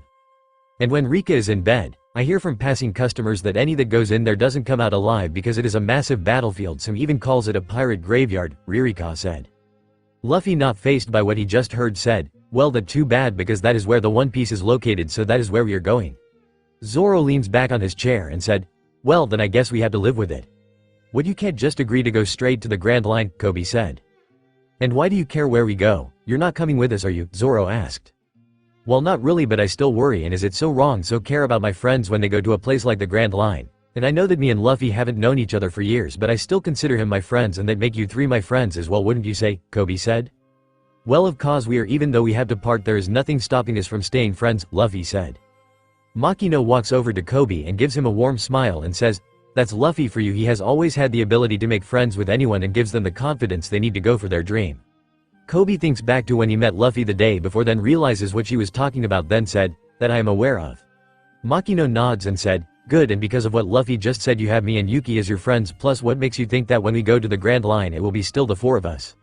What do you mean? Kobe said. Well, even though Luffy said that we will be going to the Grand Line, but me and Yuki knows that Luffy has another ability which gets him caught up with something, and I know that at least one of those time we will gain another member, Makino said. That's right, Yuki shouted, realizing what Makino was talking about after all it just happened with the island and gaining Zoro as a crew member. Kobe said, right, and I would like to thank you for what you and Luffy just said, cause as a kid I never had any friends, much less anyone that will fight for me, so I never really fought for anything, but thanks to you four I have gained something, and that is no matter how hard it gets, always fight to achieve your dream, otherwise when you die you will have regrets, so now I am going to fight with all my might to become a Marine. Then maybe you should think ABO, Zoro said. Where you on about? Kobe said. You spent 2 years with Iron Club Alvida, even though it was just a cabin boy. The Marines Information Network is one of the best and they will find out about it, and you will never get in, Zoro said. I never knew that, Kobe said as he gains a downcast look. Just then the doors opened and the Marines walked in, and the one that is in charge said, hey, we have heard a rumor that you are actually pirates, is the rumor true? You get, and I just added my fourth member, Luffy said. Well, we appreciate what you did for the island by beating the tyrant that was terrorizing us for years, and now that we know that you are pirates we ask the Marines can let you do as you please, so instead of capturing you out, so of respect we are going to ask you to leave imminently and we will not report you to HQ. Upon hearing what the Marines said, the people weren't happy, but Luffy just smiled and said, that's fine, well looks like it's time to go. Then turns to Ririka and said, thanks for the great food, lady. Then he and his crew got up. Rika asked, are you people leaving already? Yes. We are so keeping an eye on the papers, and you might hear some of the adventures we have been on, Luffy said as he walks to the exit. When the Marine saw that Kobe wasn't moving, he said, what about you, aren't you a member of their crew? And when he got no reply said, well, are you or not? And he was unaware that Luffy had handed the bag he was carrying to Yuki. Then the Marine turned to Luffy, well, isn't he a part of your crew? Luffy ignores the question and said, I can tell you what he has been doing for the past 2 years. Kobe turns to around shocked, unaware on what's going the Luffy mind, and thought, Luffy, you wouldn't tell them, would you? Then to horror, Luffy tell them about his time with Alvida, and when Luffy was next to him having enough on what Luffy was saying, he punches Luffy. Getting the reaction he was getting, Luffy just smiled and said, you just made a dumb mistake. Then he begins to beat the Kobe. As Luffy was beating Kobe, Makino walks up to stop Luffy from going too far, then whispers in his ear so the Marines don't hear, you better stop now Luffy, you have made your point. Luffy stopped to see Kobe falls to the ground and the Marine to say, get out of here now, we don't want you pirates destroying this place, it's obviously you're not crewmates, to stop beating the poor kid and get out of here now. As Luffy and his was leaving, Kobe realized what just happened, and though, you mean to tell me that Luffy said those things just to get that kind of reaction out of my, just to say that we weren't crewmates even at the end of our journey together, he helped me out. Then he get up and said, sir, permission to join the Marines, no matter what it is I will do it.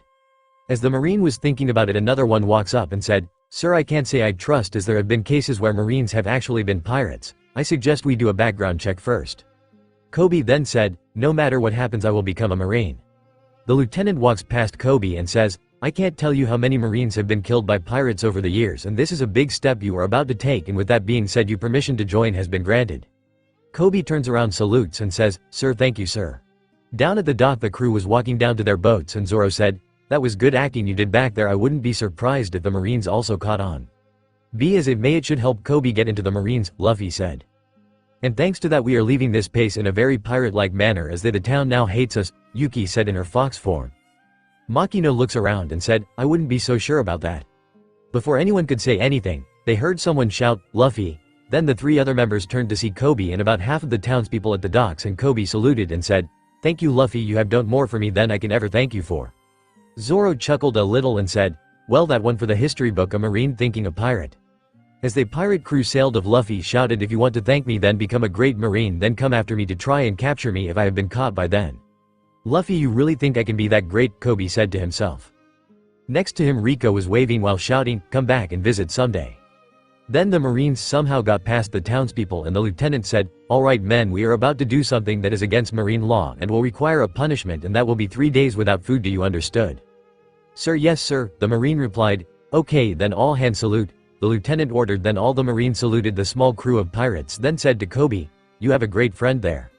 Kobe looks to the marine lieutenant and said, I know that, and he thinks I can become a great marine, one that is capable of capturing him. Then he made a vow to himself. I know that we will meet again one day, and on that day I will be a marine and you will have a huge bounty on you and I will bring you in. On the boats, Luffy said, now on to our next adventure. And I get the feel that all our adventures will be just as exciting, if not more so than this one, Zoro said. Makino and Yuki looks at each other then laughed a little. Then the former said, well Zoro, you have no idea what sort of trouble Luffy will get us into. As the pirate crew drifted around, Luffy asked Zoro, hey Zoro, is your dream, is it to become the greatest bounty hunter as well as being the best swordsman? So, what with the sudden question, Zoro asked, not much, you know what my dream is, to become the king of the pirates, and Makino's and Yuki's the same dream, which is to be one of the girls that I intend marry someday, which will not happen until I meet someone special and marry her. Zoro was intrigued by what the captain just said, then said to Makino and Yuki, and you two are okay with that? Yes, we are, and I have known who and what Luffy is capable of for 10 years and told Yuki when she began to develop feeling for Luffy, Makino said. Okay, so who is it that you are looking for? Luffy just shrugged and said, no clue, but I've been told that she is a mermaid and that she is royalty and that she will be the first one I need to marry or anything else before anyone else. And who told you that? Zoro asked. The Sea Kings, Luffy replied nonchalantly, shocking the swordsman. That's a good one, but everyone knows that the Sea Kings are mindless monsters, Zoro said. Makino spoke up by saying, actually Zoro, there are only 2 people that actually command the Sea Kings, and they are Poseidon and Joy Boy. Now Poseidon is always a royal mermaid princess, whereas Joy Boy could be any male, and right now Luffy is Joy Boy, and until he has had sex with Poseidon, something in his mind will stop him from fucking me and Yuki and any other girls that joins before Poseidon. And when she was finished, she and Yuki had a small blush. And how do you know that? Zoro said, because I have an ability that the Sea Kings call the Ears of Sand, but unlike Luffy and Poseidon, the ability comes and goes, and luckily when a Sea King that lives near the island that we come from was teaching Luffy how to use his abilities and what responsibilities that comes from being Joy Boy, and he always made sure that I had the ability before talking to Luffy just to make sure he understood, Makino explained. Now I slightly get it, Zoro said, so back to my question, Luffy said. It's nothing like that, I left my village to find someone, but I couldn't get back and I had to do something to eat, Zoro said. Oh, so you're just lost, Luffy said, getting a laugh from Makino and Yuki. Hey, don't put it like that, Zoro said as he slammed his foot on the boat, causing the boat to rock and Luffy's hat come off his head and float away. Realizing what had happened, Luffy said, then both he and Zoro followed it. Zoro manages to catch the hat and hands it back to Luffy and said, here you Luffy. Thanks for that Zoro, Luffy said, no problem, but name am I hungry, Zoro said. Hey look, a bird. Yuki said, I know, let's eat it, Luffy said. Good idea, but how are we going to get it? Zoro said. Like this, Luffy said, then stretches out and grabs the top of the mast that said, gum gum rocket, then took off to get the bird. Well, that makes sense, Zoro said. The moment Luffy was by the bird caught him in his beak, then began to fly off. When Makino and the rest of the crew saw this, Makino said, well Zoro, are you ready? You the next adventure? Then past an oar to Yuki and Zoro, then as fast as that could rowed towards where the bird was going. After a little while of rowing, Makino saw 3 people what was shipwrecked, and one of them said, help us. Makino sighs and mumbles to herself.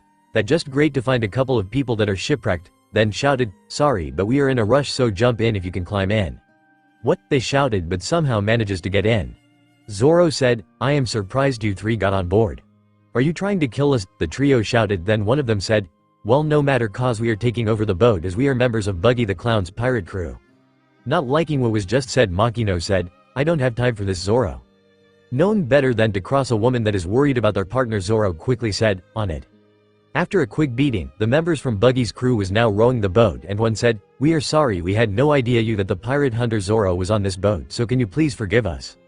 Makino was annoyed because thanks to the three buggy pirates they had lost sight of Luffy and said, "Just keep rowing as thanks to you three we lost sight of our captain, so if you know what, good for you, just keep rowing." Then turns to her crew as the three members of Luffy's crew was annoyed that they had lost their captain that was chatting amongst themselves when one of the pirates that was rowing the boat asked, "So what do we do now?" "I have no idea, because as soon as Captain Buggy finds out that the treasure we had was stolen by a girl we will be history," one replied. "You know it," the last one stated with a sigh. "Huh, so who is this buggy person you were talking about?" Zoro asked. The three buggy pirates look at Luffy's crew and see that they all had confused look. Then the second buggy pirate said, "Wait, you mean to tell us that you don't know who Buggy the Clown?" "Nope," Zoro replied. "Can't say I have," Makino said. Yuki nods and points at Makino and says, "What she said is I grew up on the island that she and Luffy are from. Buggy the Clown is the captain of the crew that we are a part of and a truly terrifying man that has eaten one the devil fruits." "I see, well then keep rowing," Makino said, demanded. After a while a big shadow of a sea king swam under the boat, rocking it a bit, which no one noticed. Then it emerged, causing everyone the buggy pirates to go into a panic, while Zoro took two of his swords out and ready to attack when needed, and Makino and Yuki looked at each other with a worried look and they both thought, "What are we going to do, because without Luffy here to talk to them the sea kings might attack us." The sea king went to attack, then it stopped dead as it felt something. Then it looked at the six people, then said, "Tell me, can any of you understand me?" Shocking, Makino stepped forward and nods, then point to herself and the fox. Then the sea king eyed then carefully and said, "Judging by how strong I sense Joy Boy on you, that tells me one of two things. The first one is that you must have eaten the fruit that is meant for him, or you are close to him, and if it's the second one, then maybe you are one of the lucky that has gained the ability to speak to us." Shocking, both female. Deciding to see if what the two females was true, Makino said, "What are you talking about, and how is it possible, as I was told that one has to be born with the ability known as the ears of sand? You must have heard that from one of the younger sea kings that doesn't know the whole truth anyway. I am sure that you know about the two rulers that only we obey," the sea king said, which got a nod from Makino. Then he continued, "Well, unlike Neptune, Joy Boy is releasing an aura that affects those close to him, and some of them, depending on how much they are around him, few can gain the ears of sand ability, and even fewer was lucky enough to be able to speak to us." "I see," Makino said, then gained a thoughtful look, then asked, "What was that about the fruit that was meant for him?" "Well, to put it simply, some of the devil fruits are unique," the sea king said. Makino knew one such fruit, said, "Like the yummy yummy fruit?" The sea king nodded his head and said, "Correct, the yummy yummy no mi doesn't give the user its normal elemental transformation but a black smoky form as well as the power to affect gravity, and there is another one. But it has two names if I remember right. In its dormant state it's classed as a paramecia, but once it awakens it become a zone." "Okay, and what is the fruit, if I may ask?" Makino asked. "I see why not. The name of the fruit, if anyone but Joy Boy, it is called the Gum Gum no Mi, and if Joy Boy eats it and awakens it, then its name is Hito Hito no Mi model Nika," the sea king replied. Makino's eyes went wide as it was the one that she had eaten, and her wide-eyed was only caught by her fellow crewmates. Then Makino asked, "Can the fruit awaken even if he hadn't eaten it?" The sea king thought about it, then said, "It might be possible, but I am not sure. Only time will tell, I suppose." "Thank you for the telling me, and Yuki here," Makino said as she bowed, then said to herself, "Now to find Luffy. Well, the current incarnation of Joy Boy is that way," the sea king said as he turned his body to where Luffy is. Makino once again bowed and said, "Thank you for your help." "It's no problem at all, though it would be best that you don't tell anyone what you have learned here about the fruits, as it will put your life in danger as well as Joy Boy," the sea king said before submerging again and swims off. Makino and Yuki look at each other as if to ask each other, and both nodded. Then Makino turned to the three buggy pirates, who was still in shock, and said, "Well, what are you three waiting for? Get rowing." The three buggy pirates jumped and said, "Yes ma'am," then quickly began to row again. Zoro releases his sword and says, "Okay, what was that about? We will tell you some of it later, but we can't tell you all, as not everyone can know what the sea kings know, but it will come out in time, that much I am certain about," Makino replied. "Fair enough, if you can't say that you can't," Zoro said as he sits back down. Then he asks, "But mind telling me about that hat of his?" "There isn't much to tell, but that someone gave him that hat as a sign of a promise that Luffy said almost 10 years ago," Makino said. "Do you think Luffy be fine?" Zoro said. "He will be okay. But he might get into some sort of trouble along the way and maybe get a new crew member once it is over," Makino said with a knowing smile while looking at Zoro. Zoro see the look and chuckles, then says, "Fair enough, as that is how he got me to Join." Meanwhile, on the island that Makino and the other are heading to, three men was chasing the girl that, and one of them said, "Get back here, girl, with that map, as it belongs to us, as we stole it first." Then all of a sudden there was an explosion, causing everyone to stop and look up, and saw a big head drop something. Then they heard someone yelling and it landed in the middle of the girl and the pirates, causing a dust cloud, and then the girl said, "What was that just now?" One of the pirates said, Guys, I am not sure, but I think that was a guy fell just now." When the dust cleared, it revealed Luffy without a starch on him, and he said, Man, that was a fun ride, but at least I am safe now, but most importantly what just happened was awesome. The girl looks at Luffy and thinks, well, now him literally dropping in couldn't have happened at a better timing, then walks up to him. Luffy was looking down at his stomach unaware that the girl was walking up to him, and he said, man, I am so hungry. When the girl was next to him, she, wow, thanks boss, you came here just to save me, you are the best. Luffy looks at the girl and said, who are you anyway, as I feel like I have seen you before. The girl knew what he was talking about but didn't say anything, so she just ran away and shouted, well boss, that are all yours, so have fun. Hey, that girl is getting away, one of the pirates said. It doesn't matter anymore, after all we have her boss now, the second pirate said. You made a terrible mistake, kid, stepping in for your crony when you could have left her top fend for herself, the last pirate said. Luffy turns to face the pirate and asks, hey, do any of you know if there is any decent place to eat around here, as I am hungry? You don't get it, do you, kid? As of this moment food is the last thing you should be worrying about, the pirate in the middle said. Then he punches Luffy's hat off. Luffy watches as his hat goes up, then he gains an angry look, then punches the pirate that punched his hat off, sending him flying. Then he grabs his hat before it hits the ground, and as he puts it on, he says, you better not touch my hat. The other two pirates gain a look of shock, then shouted at Luffy, you bastard, now you are dead, then charges at Luffy.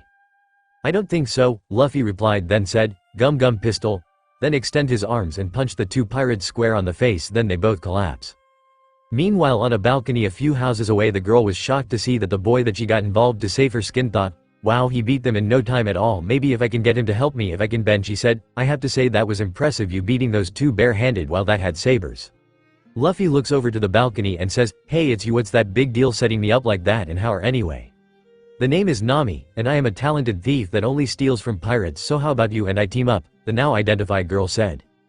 Well, that's a nice offer, lady, but I think I will give it a pass, Luffy said as he begins to walk away. Shocked that she was shot down just like that, Nami jumps off the balcony and says as she chases him, hey, wait a minute, could you at least think about it first? Suddenly Luffy's stomach growls and he says as he falls to his knees, oh right, I need to find something to eat. Well then why don't you join me, and I am sure that I can find you something to eat, Nami said. Luffy jumped up and said, wow, you really mean that? Nami didn't know what to say, so she said, yeah, I am. Then she thought, he may not be bright, but he sure is cute. Meanwhile, at another location inside a tent, a man with a big red nose asked, you came in here to tell me that no one has been able to the thief? Not yet, Captain Buggy, but I am positive that our men are in pursuit as we speak, one of Buggy's men replied. Okay, so can anyone tell me how this thief got in and take the chart? As you know, we are planning to enter the Grand Line and go on a rampage, so that means the chart is the key to it all, so why wasn't it properly guarded? Buggy asked. Well, you see, sir, we don't know, so it was out as plain as day like your nose, the pirate replied. Buggy eyes narrowed at what he just heard and said, what did you just say? What I mean was that it was pretty easy for her to find and take it, the pirate said. Buggy then goes over to the pirate, said, bastard, what was that comment about my nose? Then he got into then man's face and said, so was you trying to tell me that you find my nose funny? Is it that amusing? Well, do you? The pirate then shacks Hua's head his face as he can while he was sweating like a pig. Then he said, no sir, I don't, you misunderstood what I meant. Oh no, I haven't, as you was quite clear you find it funny, Buggy said. The pirate in it took a step back but tripped, but didn't waste any time getting up, so he scurried away, all the while said, please help me. Meanwhile, the other pirate that was on Buggy's crew was watching with a little scared look, and one of them said, well, this isn't good, he should have known not to mention the captain's nose like that. Yeah, tell me about it, and he is about to use his devil fruit power, another one said. Buggy made a simple gesture and the pirate looked like something or someone was strangling him that was lifted of the ground. Then the captain said, now then tell me, who in the world am I? Captain Buggy, the pirate replied, all the while struggling with something. Good, now then tell me what happens when someone tries to deny me, Buggy said, asked. They are killed by flashy death. Now can you forgive me? The pirate said, still struggling. Buggy let the man go and said, fine, now quit you groveling, I will forgive you for your slip of the tongue this time, but I want you all to find that, so you better not fail or else. Back with Luffy and Nami, who are now in a house and food on the table, and once Luffy had eaten something he turned to Nami, who was sitting on the table, and asked, so do you live in this big old house all on your own? I don't live on this island, but I am just staying here for the moment as Captain Buggy drove all the townspeople away, Nami relied. So, you are just a petty thief then? Luffy asked as he grabbed something else to eat. That's not nice, I am more than just petty as I only steal from people that truly deserve it, pirates, so there is no reason to compare me to some petty thief, you hear me? Nami replied. Luffy finished what he was eating and said, well then you must be a good thief then. Well, I have a goal and no matter how hard or how long it takes I am going to achieve it, Nami said. So, what is your goal? Luffy asked. To earn 100 million berry, Nami said. That is a lot of money, so what do you need that for? Luffy asked. Well, now that is my little secret, and now with this chart of the Grand Line, that 100 million berry goal is finally within my grasp, Nami replied. Luffy then mumbled, a chart of the Grand Line. Then turns to Nami and asks, so you must be a navigator. Nami once again turns to face Luffy and said, got that right, as I am the most skilled one that you are ever going to meet. Really, that is perfect, Luffy said as he stands up. Then he asks, so then how about you join my crew, as I am looking for a navigator? Really, you mean it? Nami asked. Yeah, I mean it, so how about it be our newest crew member? Luffy said, all excited. Nope, Nami said with a bit of anger. Why not? Luffy said, all dejected. Because of what you have been saying makes me believe that you are a pirate, Nami said. That's right, I am a good pirate, as I made a promise to the one that gave me this hat that one day I will become a pirate, form a great crew, and become the greatest one there was after the last pirate king, Luffy replied. The one thing I despise more than anything, and that would be a pirate, there are only two things I like, and that is money and tangerines, Nami said as she slams her hand on the table. Come on, be our navigator, Luffy said. I said no, and that is finally now, drop it, and one more thing, there is no such thing as a good pirate, Nami said as she goes over to the window. Right, and there is no such thing as a bad marine anyway, you're loose, Luffy said as he sits down and starts eating again. Nami looks out the window and sees two of Buggy's men, then turns to Luffy and thinks, well, I might be able to use that cute dumbness agents him as he wants me to join, then I gave a backup plan if he doesn't play fair. Then she says, alright, I might consider joining your crew, but you have to help me with something first. Luffy looks at the girl and asked, really, you mean it, so what do I need to do? Well, you and I are going to pay Buggy the Clown a visit first, but before we do that, we need to do one thing first, Nami said as she pulls out some rope and quickly ties him up. Is there a reason why you tied me up? Luffy asked as he wondered why. Yes, it's just for show, as we need to get close to Buggy, Nami said. Well then let's go, as I am looking forward to meeting some other pirates, Luffy said as he walks off. Wait, there is no need to rush, as he won't be leaving for a little while, Nami said as she walked behind him with the rope as if she was leading him somewhere. Nami lead Luffy to Buggy the Clown. Once they were in front of the clown pirate, she pushed Luffy and said, I have captured the real thief, Captain Buggy the Clown. The leader of the Buggy Pirates said, not that I don't mind, but why do you have a change of heart, little girl? Nami hands the map over and replies, well, you see, I have been fighting with my boss more lately and I have had enough of it, so I thought I could use this as a way to join your crew. Buggy looks like he was getting angry when one member of his crew said, Captain sure does look mad, doesn't he? Yeah, he does, and you know what that means, don't you? He is about to use his devil fruit power, another member said. Really, he has Devi powers, Luffy said to himself. Then Buggy started to laugh. Then he said, you say that you're fed up. I will say this, you are one amusing girl, so cause you can join my crew as I like you. Then he laughs again. Nami smiles and thinks, sweet, I have infiltrated the Buggy Pirates. And this just proves that pirates are dumb and easy to manipulate. A few minutes later, Luffy is in a cage and asks, guys, can anyone tell me why I'm in a cage? Buggy and his men laugh a little. Then Buggy said, oh, it's a good day to be a pirate. Then he turns his attention to Nami and said, okay girl, what do you call yourself? The name is Nami, Captain sir, Nami replied. Buggy turns to his side facing Nami and said, alright crew, this is an order. We are going to celebrate for our new friend Nami here for joining us, which get a lot of cheering. It wasn't long before everyone was having a good time and Nami was with the captain, who said, what the matter, this party is for you, so the least you could do is eat and drink more. I appreciate as captain, but I like to pace myself as I am a bit of a lightweight when it comes to alcohol, Nami said. Buggy shrugs and said, ma, suit yourself then. He takes a drink. This is perfect, now all I just have to do is wait for chance to get the chart again, and maybe I am at it, I could swipe his treasure as well, Nami thought. Buggy laughed a bit then said, alright crew, is this a flashy party or what? It was sir, the crew replied, so, you know what that mean, it's time a Buggy bowl, Buggy said. Then his crew started to cheer. Then 3 people ran off and after a few minutes they came back. 2 of them was pulling a cannon, then they secured it while the other one was carrying a red cannonball with the Buggy Jolly Roger on it. Then he put it in the cannon, then he said, Captain, we are all set. Good, was all Buggy said. Nami, who was watching, had a bad feeling, asked, what are you doing with that? You will see soon enough, so just watch and see the awesome power of the Buggy ball. Buggy relied then to his men said, alright, light it. Once the man lit the fuse, everyone waited and watched to see what will be the outcome. Then once the cannon fired, it took out the whole row of houses. At the docks, Makino, Yuki and Zoro had arrived and saw the cannon fire, and Makino asked, what was that? You got me, I looked like a cannon firing, Zoro said. You're right, but that was more powerful to be a normal cannonball, Yuki said. Then one of the Buggy Pirates said, that kinda looked like one of the captain's beloved Buggy balls. Zoro looked at the Buggy Pirates then said, Buggy balls huh? Makino sighed then said, well, if Luffy is on this island, that place would be the best place to start, the heads to where the cannon fire was. Zoro looks at Makino as he walks behind her and asks, "And how can you be sure that he will there?" Yuki was the one to answer, "Because we know him too well that when there is trouble he will somehow end up in the middle, whether it is because of his noble or something else." Back with Luffy and Nami, the girl was in shock at the damage that the ball did. Then Buggy said, "Well, now that was flashy, don't you think, Nami?" "Well, it was flashy, Captain," Nami replied. "Alright, now tell me, do you think that bee can conquer the Grand Line with these balls and my devil fruit power?" Buggy said, asked. "Of course you will, Captain, there is no doubt in my mind," Nami lied. "Hey, what are you talking about, as it is my destiny to conquer the Grand Line?" Luffy said he heard the conversation between Buggy and Nami, then he continued. "Then once I have done that, I will become king of the pirates. Just I have been told well a king of something, so I decided that it will be the king of the pirates." "You idiot, be quiet," Nami said. Buggy, who was getting angry at what Luffy was saying, chuckled darkly, then turned to Nami, then said, "Well, now I can see why you are sick of him, Nami. You got that right, he thinks life is a big game and as such never takes anything seriously.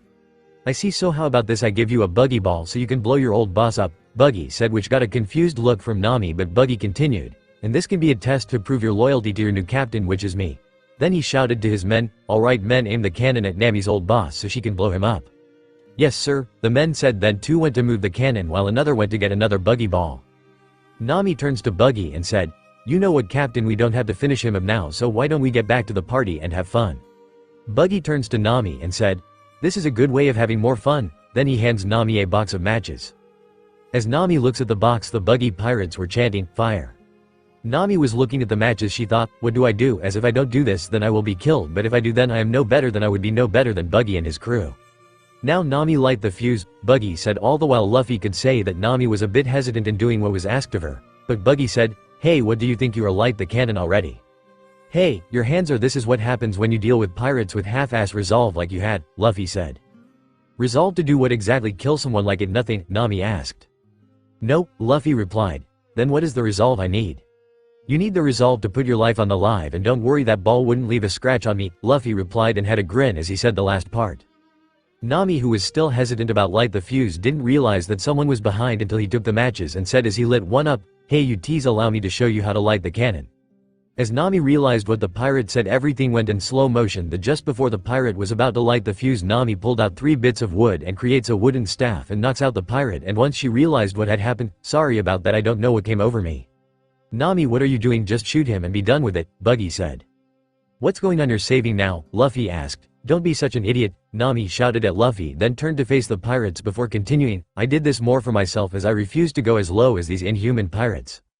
"Oh, I see. Anyway, thanks all the same," Luffy said. "A pirate took someone I care about and so I refuse to become one," Nami said. "Oh, I see. Then once this is over with, maybe you can tell me who the pirate was so I can kick his ass," Luffy said. Then he sees then fuse was light, then said in a calm manner, "Well Nami, looks like you were too late, as the pirate had lit the fuse." "What, that's just great," Nami said. So if I have it right, you think that we pirates are just inhuman filth?" Buggy asked, then said, "Alright men, go and get her." Then 4 of Buggy men charged at Nami. Nami swung her staff and blocked an attack from one of the pirates, then ducked as the other 3 was about to cut. Then she headed to the cannon and catching a glimpse at Luffy and thinks, what is his problem? It's like he doesn't have a sense of danger, especially when there is a cannon pointing at him and the fuse is light. Nami got to the cannon and grabs the fuse, burning to scream. "Whoa," Luffy said. Then he watches Nami screams as she tries to put out the fuse, and before he could say anything the fuse went out. Then he saw 3 pirates was rushing to attack then Nami, so he said, "Nami, look out." Nami looks behind her and sees the 3 pirates coming, so she closes her eyes as she waits for them to attack her. Not seeing that 3 people showed up, then she heard, "Well Makino, looks like you were right. Of course I was, as I said before, he has a habit of getting into trouble," Makino said. "Also, you lot, you really should know that's not nice to pick on the poor girl," Zoro said. Luffy smiles then says, "Ha Makino, Yuki, Zoro, you found me." Nami looks behind her to see Zoro and Makino, then beside her heard, "Are you hurt?" "Huh?" Nami said, looking to her side to see Yuki. "I ask you, are you injured?" Yuki asked. "Oh no, I don't think so," Nami replied. Makino walked over to Luffy and said, "Why am I not surprised that you are in a situation like this?" "Well Makino, how I got here is quite interesting," Luffy said. Makino sighed and said, "I am sure it is, and it probably involve her as well," and point to Nami. "It does," Luffy said. Before Luffy could continue, Makino said, "And you can tell us later." As Zoro was walking past, Nami thought in shock, so the crew he mentioned was these people, and it includes the pirate hunter Zoro. Just who is this Luffy? As Zoro was walking to his captain, Buggy said, "So you're the famous Zoro. If you are here for my head, let me tell you this, you will have quite a struggle." I am sure it would if I was still a hunter. We are here for our friend, Zoro said. Well, that's a shame because you see I am interested as killing you would bolster my reputation, Buggy said. If you try it then you will die, Zoro said as he looks at the clown pirate. Buggy was twirling some dagger and said, not faced by Zoro's threat. Oh, is that so? Zoro sighed and said, well, at least I tried to warn you, and if you don't listen then that is your fault. When Zoro and Buggy got ready for a few moments they did nothing. Then Buggy rushed towards Zoro and said, die flashily, BTU. Zoro cut off his arm and leg. As Zoro looked at Buggy and said, that wasn't much of a fight now was it? Then he puts his sword away. Luffy then said, wow, he was weak. That was a good fight anyway, Zoro. You have to be joking, Nami said in shock. Makino, who was looking at Buggy's body, thought, that was way too easy. Something isn't right as his men don't seem worried. Then she said, Zoro, don't let your guard, something ain't right. Then the Buggy pirate started to laugh. Before Zoro could ask what she was on about, he was stabbed. Then he said, what, how? Makino leaned over to Yuki and whispers, when Buggy pulls the dagger out of Zoro, I want you to get him out of there the first chance you get. You got it first, mate, Yuki whispered back. Buggy pulled the dagger out and reattached, then said, it's the chop chop fruit that is the name devil fruit that has given me this power, and because of that I am now a chop chop man, and now I can never be defeated by the sword. Wait, the devil fruit are real? I thought that they were stories that pirates told, Nami said. So, he is a chop chop man? That's kinda weird, Luffy said. If anyone here is the weird one it's you, Luffy, for eating the mythical devil fruit, Makino said. Buggy said, I didn't go for any fatal organ, but it is a pretty serious would you have, so I guess that make me the winner. Oh, crap, this just did a 180. If we don't get out of here soon the five of us will be on chopping block, Nami thought. Guess Makino was right, I did let my guard down and that was a stupid mistake, Zoro said. Stabbing him in the back was a coward's move, big nose, Luffy said. You bloody moron, don't call him that, Nami thought. Makino knew what was about to happen if the rumors that she heard about Buggy is true, so she leans over to Yuki and whispers, forget getting Zoro out, we need cover. Got it, by blizzard should do the trick even though it not as blinding as Luffy attack, Yuki whispered back. I know, but does it look like he is able to use it or get to us as he is the only one that can see, Makino replied quietly. Good point, so just say when, Yuki said. Buggy turns just enough to face Luffy and asked, what did you just say? Then he turned fully to Luffy then said, what was that about my nose? Then he shot his fist at Luffy. Knowing what Luffy is capable of, Makino and Yuki wasn't worried, but Zoro was as he said, Luffy. Luffy caught the dagger in his mouth and said, hey Buggy, if that is your best shot then when I am out of this cage, I am so going to kick your ass. Then he bites down on the dagger a bit more, breaking it. Buggy just laughed and, you going to kick my ass? I am sad to say this, kid, but the five of you are going to die here, but that might go down to 3 if the 2 new girl join my crew, and I will do it by my own hand, so if you plan to do any ass kicking that you better get it done soon. Nami was getting really worried and said, and that we are so done for. Sorry Buggy, but our captain isn't going to die here as he has someone very important to meet, Makino said. Yeah, what she said, so Zoro get up, Luffy said. What? Zoro said looking at Luffy. You better have a really good plan to get us out of here, otherwise we are dead, so what are you lot going to do, Nami said. Luffy said nothing, but Zoro seemed to have gotten the message and said, got it. Nami, who didn't know what is going on, thought, what is going on as nothing is making sense, this is another reason why I hate pirates. Buggy just lunged at Zoro and attacked him and then split when the swordsman went to cut his midsection, and the moment he did Zoro jumped, though then when Buggy put himself together he said, give up Zoro, your 3 sword style has no effect on me as I have already told you I had. Then he realized that Zoro wasn't there, so he turns and says, hey stop and listen to me when I am talking. Zoro didn't listen and went to the cannon and went under it to make it turn so that it was pointing to the Buggy pirates, then to Nami said, light it quickly. Huh, what are you talking about? Nami asked. He means light the cannon, Yuki said as she gets ready to unleash a blizzard. Oh, right, got it, Nami said. Buggy was shouting, wait, just wait, you can't light the cannon as it is still loaded with a special Buggy ball. I can't go out like this. Then Nami lit the fuse, then the clown said, I can't believe you just did that, you ungrateful little girl, then it went off. Yuki now, Makino said, right, Yuki said as she sent out a gust of snow then said, fluffy blizzard, and it covered the whole area. Then Yuki went to get Nami and Zoro and asked, Zoro, I know you are injured but think you can lift the cage? Zoro'd think about it before saying, I might, but he would have to be quirt as I would need to concentrate. Then he heard Makino say, okay Luffy, if you be quiet until we are free then I will make your favorite meal. Deal, Luffy said without hesitation. When Zoro was at the cage with a bit of straining, he lifts the cage, then with Yuki's instructions headed away from the disaster zone. Nami was shocked to see the famous bounty hunter struggling with the cage when she heard Yuki asked, hey Luffy, do you know that girl that has been following us? Everyone looks over to Nami and Luffy said, oh yeah, meet Nami, our navigator. Nami said in a numb tone, I am not sure about that, but who are you people anyway? We are just a group of pirates that came to collect our captain, Makino replied. Zoro manages to lift the cage and starts to walk up with Makino and Yuki following. Then Nami says, "I guess even a lowly pirates can have friends," then she walks off. Meanwhile back with Buggy, he was sitting in a shady place saying, "How dare those five mock me like that? No matter, I will consider this an act of aggression, a declaration of war." Then a beast walks over to Buggy and the captain said, "Oh, there you are, Moji." "Hey there, Captain, hope you don't mind if I take the hunter's head," Moji said. "I don't care, so be my guest," Buggy replied. Then the beast started to walk off. Back with Luffy and the others, they were now dragging the cage before Zoro collapsed. Then they all noticed a dog sitting in front of a store. Then Zoro asked, "What's up with the dog?" "Not a clue," Yuki said as she tuned into her fox form. All the while Luffy is getting closer to the dog. Then he starts to make funny faces at the dog, and when the dog doesn't move, Luffy turns to his crew then says, "Hey guys, it looks like the dog is frozen." Zoro, who crawled over to a pillar of the store, said, "Like I care, the damn thing can sit there forever." Luffy looks back at the dog and asked, "I wonder if it dead?" Then he reaches out to touch the dog. Makino sees Luffy reaching for the dog, said, "Oh Luffy, I wouldn't do that." "Do what?" Luffy asked as he touched the dog. Then the dog attacked Luffy, who was repeating, "Get off." The crew was watching in surprise. After a few moments Makino and Yuki both started to laugh, and Zoro shouted, "Luffy, will you stop piss bailing around and get serious?" Then his breath goes a bit shallow, then he collapses. Then he says, "I don't feel so good." When the dog stops biting Luffy, he goes to his original spot. Then Luffy said, "Damn mutt." Makino and Yuki both stop laughing to hear what Luffy said, and the first maid said she sits down and leans on the cage and Yuki rests on her lap. "You okay, Luffy?" "Yeah, I think so," Luffy replied as he sits up, and Nami was walking over. Yuki sees Nami walking over and said, "Hey, you're Nami, right?" Nami nods and said, "That's right, and for the record, I am not your navigator."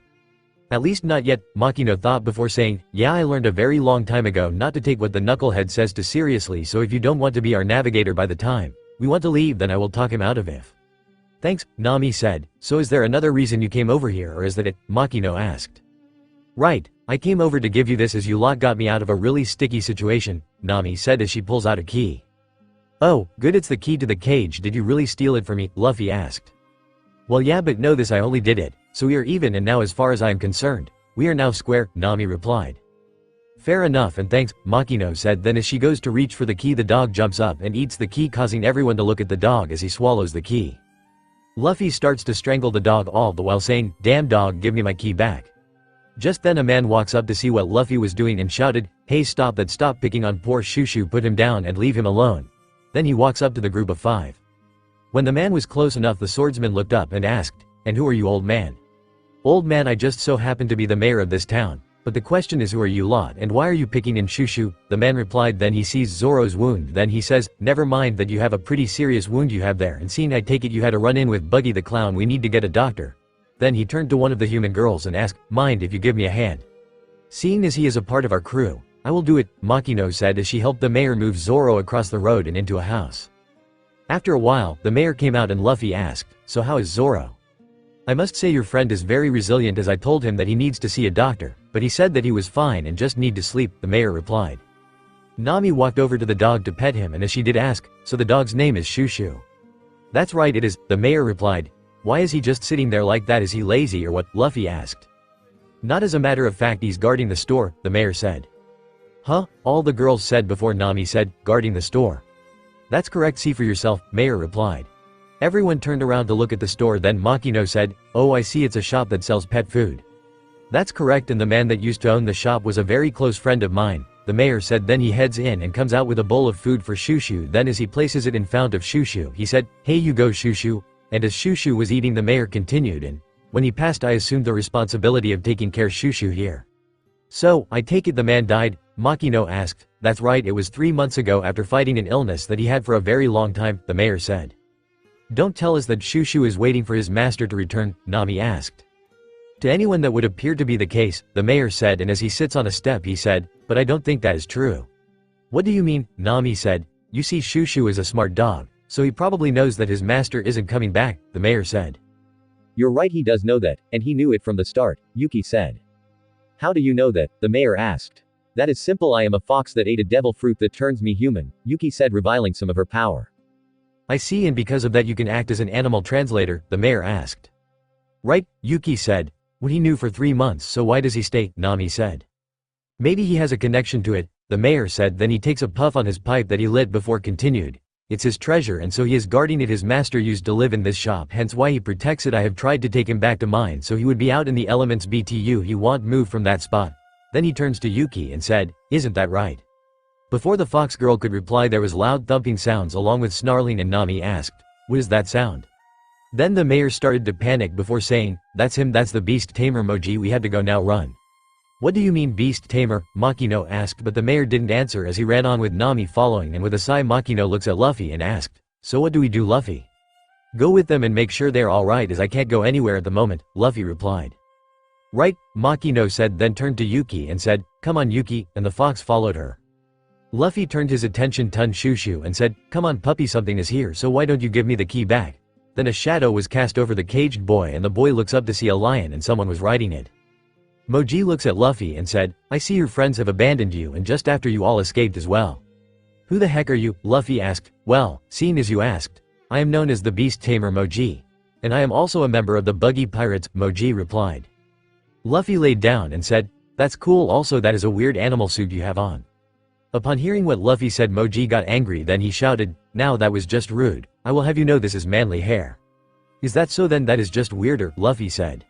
Getting more pissed Moji said, just don't assume that you are safe, just be in the cage. Then he gets of the lion and walks over to Shushu.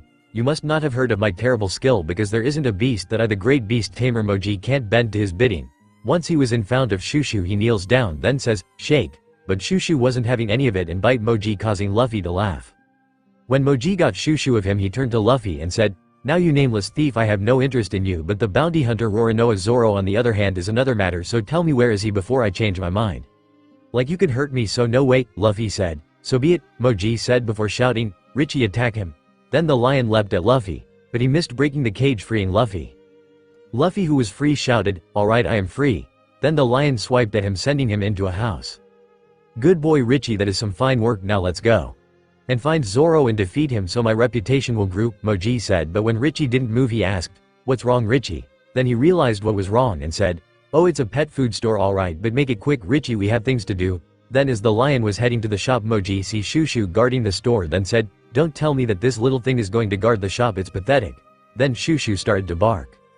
With Luffy he was getting up and he was saying, well that was intense, but at least now I am out of that cage. Now the first thing I am going to do is teach those buggy pirates a lesson. Then I talked Nami into being my navigator. Then Makino and the other showed up and when Nami saw Luffy was alive she said, hey who did you survive that attack? Then the mayor asked in shock, you're alive? I guess I was lucky, Luffy said as this was normal for him. Surviving an attack like that is not normal, I figured you would be scattered but you're not even hurt, Nami said. It's not normal, huh? Guess I'm not normal then, Luffy said. Wait a minute, why did you people come here in the first place? Also how did you get caught up with the buggy pirates? The mayor asked. Well for me I am looking for an excellent navigator for my pirate crew, oh and a map of the Grand Line, but I have to go as that weird guy in the animal suit said something about looking for Zoro, so I will leave that to Makino and Yuki, Luffy said. Then he ran in the direction of the pet shop. Nami and the mayor looks at Makino and Yuki and Nami asked, what was that about? Properly has something to do with Moji, Makino said. The mayor nods then asked, so are you going to answer me or what? Okay, for the first question me, Yuki and Zoro came. Here was because Luffy was carried here by a bird which he tried to catch as he and Zoro was hungry, and as for your second question I don't know how he got mess up with the buggy pirates as he was already in the cage when we arrived to save him, Makino replied. Then she goes on to say, though Nami here would know how he got in that situation with what she said before you arrived. Then she looked at Nami and said, so mind tell us how he got in the situation. Before Nami could answer the mayor said, right you expect me to believe that young man went to get a bird but they grabbed him and flew him here.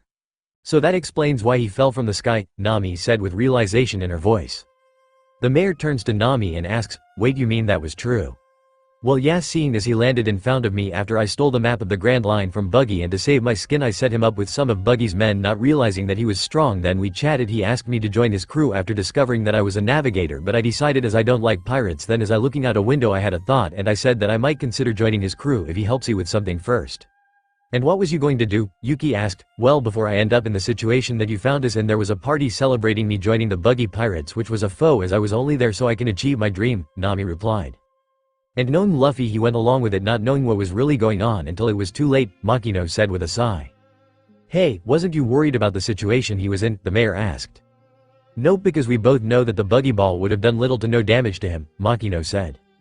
Meanwhile, Luffy was watching Shushu, who was battered, bruised and bleeding, howl as his treasure was going up in smoke, so he decides to deal with Moji and goes to block him, and the beast tamer sees Luffy. He said, "What, how are you still alive? That swipe should have killed you." "Please, like a swipe that weak could kill me, you will have to do much better to do that," Luffy said. Moji growled and said, "Richie, this time I want you to crush him into the ground." Then he jumps of the lion, who charges towards Luffy. Luffy smiles, then says, "Alright, let's have some beast on beats action then." Then he starts running toward the lion, then changes into his fox form, then flames begin to encase him, then he says, "Fox, fox, flame charge." Then upon collision there was a small explosion and a smokescreen. When the smokescreen cleared, Moji sees Luffy standing in front of Richie in his hybrid form, then he asks, "Just what in the world are you?" "Whomie, I am just a person that ate a legendary devil fruit," Luffy replied. "So, you have devil fruit power just like Captain Buggy, but yours turns you into a nine-tailed fox," Moji said while getting scared. "Yes, that right," Luffy confirmed. "Now wait a minute, I apologize for attacking, I don't want any trouble," Moji said as he now knows he is in trouble. "Well buddy, you are apologizing to the wrong person, but just so you know, because of you that dog has lost its treasure. The last this he had that was connected to Hiei late master, and because of that I am going fry your ass, so I hope you can run fast," Luffy said as he turned into his fox form again. Then he lowers his fount and his tails goes straight in 9 different ways and the tips ignites. Then he says, "Fox, fox, 9 tails inferno." Moji sees the 9 blue sire balls coming at him and he says, "Shit." Then he turned to run, but after taking more than 3 steps the balls of 4 got him, and as he was trying to put himself out, he ran into a wall, and luckily for him there was a bucket of water above him which fell on him as he ran into the wall. Luffy looks at the scene then says, "Serves you right." Then he goes to pick up the box of dog food, then heads to give it to Shushu as Luffy was walking to Shushu. Nami was watching the dog look at his late owners store and said, "Pirates, they're all the same, just a bunch of heartless assholes, and they destroy, take what they want, and they don't care how they do it or who gets hurt in the process, and all this without remorse or a second thought."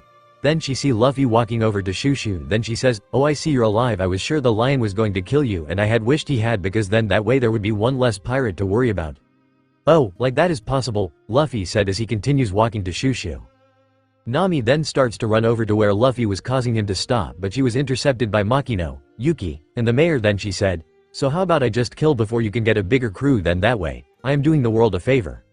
"Hey, now this isn't the time for violence," Mayor said. Luffy just continued him walk to the dog and said, "As you are now like you ever could." "Well, maybe I should try," Nami said. "Hey, what did I just say?" the mayor said. Then, "What the hell is up with you all?"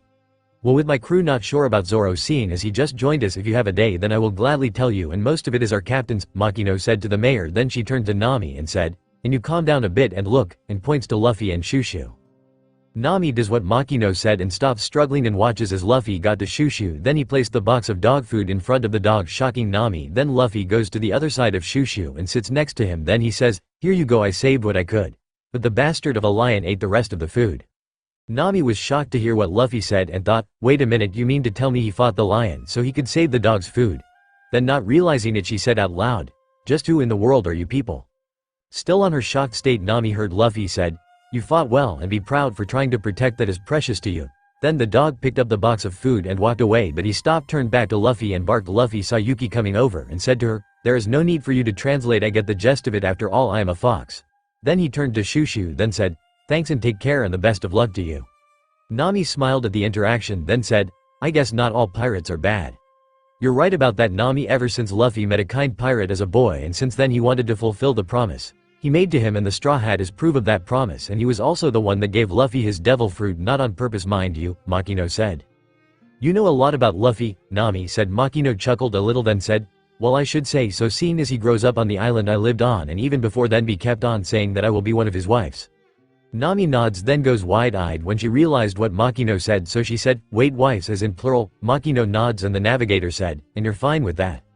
Makino nods then said, "Of course I am. After all I know Luffy, and he has the biggest heart anyone you know, so I can say this with absolute confidence. If Luffy is around and there is a good soul in need of help, he will help out no matter what he has to do, and I hope that when we meet Poseidon nothing happens." Nami gains a confused look then asked, "Who? To be honest, I have no idea who she is other than the fact that she is a she and a mermaid royal," Makino said. "I see now. If you don't mind, I have something to do," Nami said, then heads over to where Luffy was still sitting, and once she was standing next to Luffy she said, "Hey there, I heard what you said to Shushu, and that was kind of you, even though you are a pirate, so here I am saying sorry for what I said to you." Luffy looks up to Nami then said, "That fine, I understand it. After all, not everyone is going to like pirates. Then he stood up then said while he dusted himself off, "You have been under a bit of stress so there is no need to apologize." Then the mayor said, "I am pathetic Shushu, and the teen has fought hard to protect my town while I who is the mayor have done nothing but let Buggy the clown and his horrid crew obliterate it." "Hey, chill out, it's not that bad," Yuki said, "Not that I remember when we first moved to this island. 40 years ago it was nothing but barren land and rock. But we all worked together to make the fields that we use for our crops and open stores for the citizens and for the travelers that pass by to rest and restock. We built this town literally from the ground up, and because of that this town is a treasure to me and all its citizens, and from here on out I will not let Buggy and his crew terrorize us any longer." Then mayor said then there was an explosion and a block of houses was blown apart causing him to fall on his ass, then said, "He is going to destroy the whole town." "Wait, wasn't Zoro sleeping in that house?" Makino asked as she points to one of the now demolished houses. Realizing that Makino was right, Luffy shouted, "Ga, you're right, he was in there. After have something like that happening I am sure he is dead now, the mayor." Luffy wasn't listening, went over to the demolished house and shouted, "Zoro, are you there and still alive?" When enough of the dust had settled, Zoro was sitting up and said, "Well, I have to say that is one hell of a way to wake someone up." Upon seeing Zoro was alright, Luffy laughed. Then Zoro said, "Not that I mind the wake-up call, I could have used a few more Z's." Nami looked at Zoro and asked in shock, "How on earth did you survive a blast like that?" "Alright, you're alive," Luffy said. Yuki in fox form ran over to Zoro, licked him a bit, then said, "I am glad you survive." Then she started to like him again. "Yuki, will you stop?" Zoro said, trying to get the vixen to stop licking him.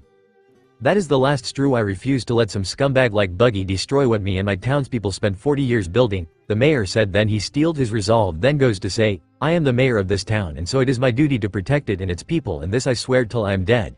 Then he tries to head to where Buggy was stationed, but Nami was holding him back. As Nami was holding the back from going to, Buggy said, "No, wait, you can't go. There comes a time in everyone's life where they have to fight," the mayor said. Then he looks to where Luffy and his crew and asked, "Isn't that right?" "You have that right, old man," Luffy said. Nami, who was still holding the mayor, then said, "You moron, don't encourage him, it's dangerous for him to fight Buggy." "And you think I don't know that?" the mayor said, shocking Nami enough to let him go. Seeing his change, the mayor took off running and he shouts, "Buggy, I am coming for you." The mayor was crying. Nami said, "You're right, he was," Makino said. "How he was, I didn't notice," Luffy said. "Well, it sure looks like the party is getting interesting," Zoro said. "You can say that again," Yuki said, which Luffy laughed a little. "Are you mad? This isn't a laughing matter," Nami yelled at Luffy. Luffy turns to Nami then said, "No need to worry, Nami, I have grown to like the old man, so there is no way I will never let him die, well, not on my watch. And as both me and Maki know, when Luffy thinks of someone as a friend he will help protect what they hold dear, so that mean we will be heading to wherever the clown is," Yuki said. Then she shifts into her human form and starts to walk the way the mayor was running while saying, "Well then, let's get going." "Right behind you," Zoro said, following the human fox. "Wait, you're going as well, but you're wounded," Nami said. "What do you expect when the wound to my reputation is far more deadly than the one that clown gave me?" Zoro said as he tied his bandana to his head.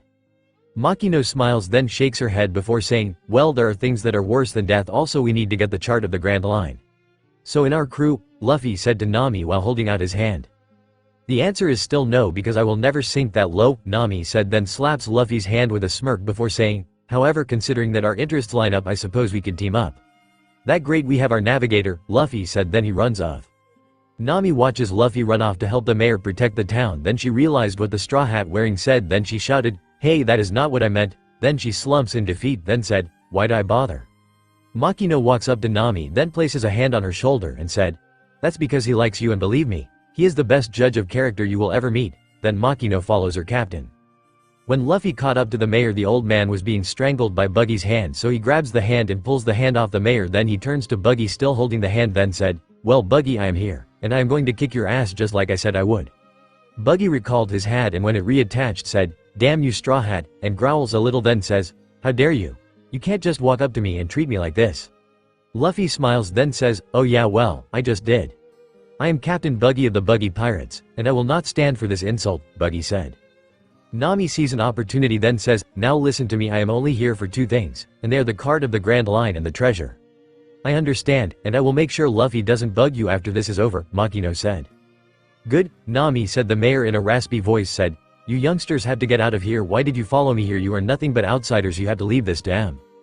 Yuki walks up to the mayor and helps him up then says, "Sorry, but we can't do that because unlike most pirates, Luffy's heart is pure, and he saw that you truly treasure this town of yours and decided to help you do it." "Well, this is my fight as this is my town, and so it is my duty to protect it," the mayor said. Luffy walks up behind the mayor and places a hand on him, then he slammed the mayor against a wall, knocking him out, shocking everyone. Then Nami went up to Luffy and said, I know I have already asked you this before, but have you lost your mind? Why the hell did you knock out the mayor like that? Luffy turns to face Nami, then says, just because. Well, I have to say that's not a bad idea, Zoro said. I'll say after all if he had continued like that he would have died, Makino said. True, so it's probably for the best, Yuki said. That not that point, Nami shouted. That what is the point? Zoro asked. The point is there could have been a more humane way of doing it, Nami said. Well, if there was, then it's too late to do anything about it, Luffy said with a shrug, and walking a few feet away from the group then said, with a grin, well, here goes nothing. Then he took a deep breath, then he shouted, hey Captain Big Nose, causing all the buggy pirates' jaw to drop.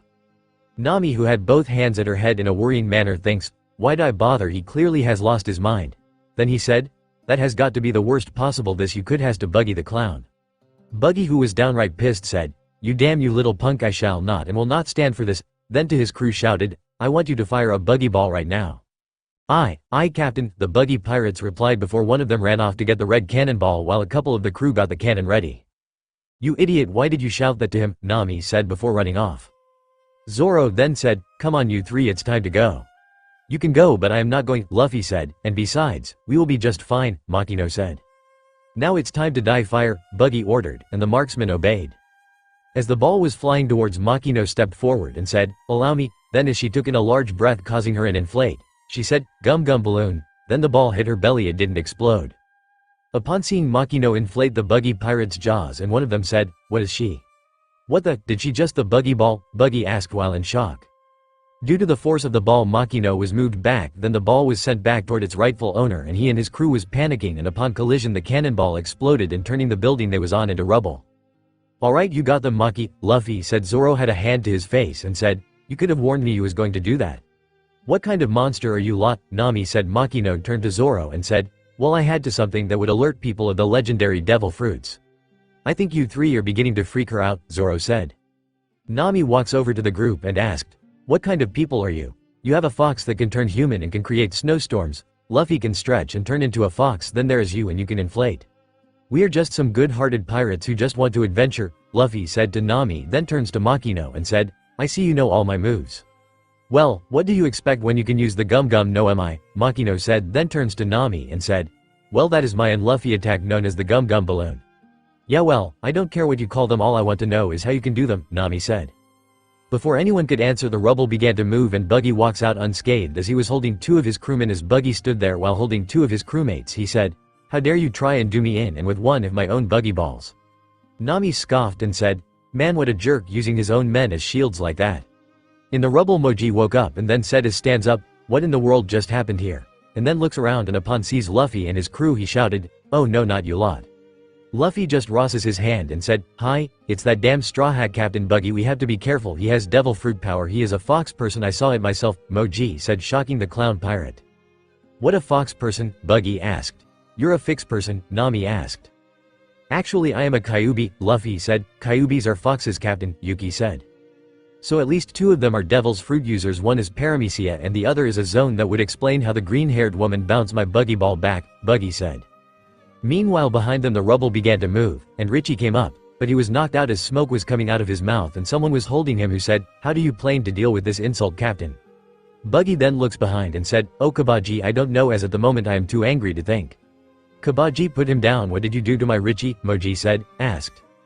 You mean this cat? I used it as a shield, so my clothes won't get dirty of case, Kabaji replied before throwing Richie to the ground. Richie, Moji said as he rushes to the lion, then he said, Rish, are you okay, say something. Then when the lion came to and sees Kabaji, he hid behind a wall. Then Moji turned to Kabaji and said, damn you, you bastard.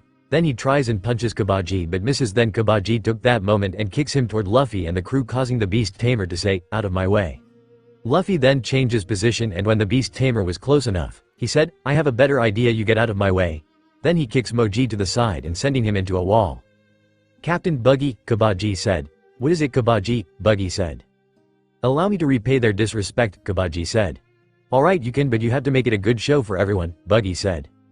Kabaji smiles, then he takes off while riding a unicycle, impressing some of the unnamed pirate crew, and as he was riding towards them, he said, you may call me Acrobat Kabaji, and I am the chief of staff of the Buggy Pirates. "And you will pay for your insolence." Then he raises his sword and aiming for Luffy. As Kabaji was heading toward Luffy, Zoro intercepts it with one sword while having his other hand on another and said, "I'll clash sword with you. Well, it's an honor, Roronoa Zoro. As a swordsman myself, I relish this chance to slay you," Kabaji said. Then he looks at Zoro's wound. Luffy steps forward and said, "Zoro, you really should get some rest. Me, Makino or Yuki can take care of this guy." "Just stay back," Zoro said. Kabaji, who is still looking at Zoro's wound, thought, "That's the stab wound that Captain Buggy gave him, the fool." Then he said, "Acrobatic technique, flame breath." Then he blows some fire into Zoro, making him take a few steps back. Then he took that opportunity and kicked Zoro in the stab wound, making the three-sword user yell out in pain and falls into the floor. Then Kabaji said, "What's wrong? I didn't even kick you that hard." "He fights dirty going after his injury like that," Nami said. "I know what you mean, but that's pirates for you," Makino said, as she has seen the best and the worst of pirates from when she ran her former bar. Kabaji then hits the ground with the sword, then said, "Acrobat technique, murder miss trick." Then he started to make a dust cloud. Zoro then scoffs, then said, "Aerobatic technique, my ass, that's just an ordinary dust cloud." Then at the second he sees the sword coming at him and quickly raises his swords to block, but he didn't see a kick coming until it's too late and the kick made him roll on the ground. "He did it again," Yuki said in her fox form. "Now that's just pathetic watching a grown man moaning like, but now you can see that it was foolish enough to become an enemy of the buggy pirates," Kabaji said. Nami, who was watching, was shocked at what she was seeing. Then she said, "To keep fighting even with such a bad injury, he's crazy, and I have no idea how he is still able to fight with his injury." Then she turns to the crew and said, "And why are you three still standing there watching him when he is going to get himself killed, you know?" All the while Zoro was holding his wound and Luffy was watching. "He will be fine," Makino said. "How do you know that?" Nami said. "Because before I joined Luffy's crew I used to own a bar, and every once in a while, there was a fight, and some of the fights got really bad and seen some wound worse than Zoro's," Makino said. "Roronoa Zoro, you are finished," Kabaji said. "You are annoying little bastard," Zoro said. Then he gets up, then continues, "You having fun poking at my wound? Then go ahead," and Kabaji stabs him right where Buggy stabbed him. "Ouchie," Luffy said as everyone else gasped in shock as Kabaji goes past Zoro. "Why didn't you dodge his attack?" Nami asked. Zoro ignores Nami's question and said, "Is that enough of a handicap for you?"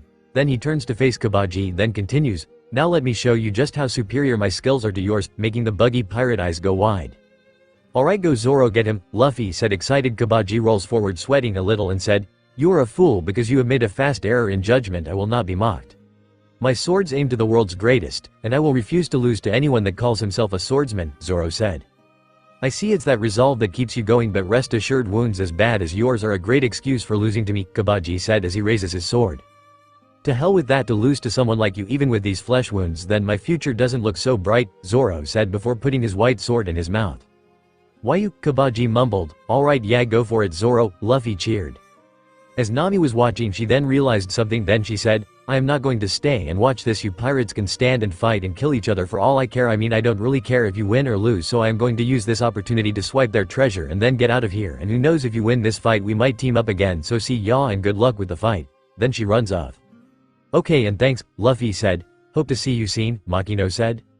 "See ya," Yuki said. "Back with the fight," Kabaji said.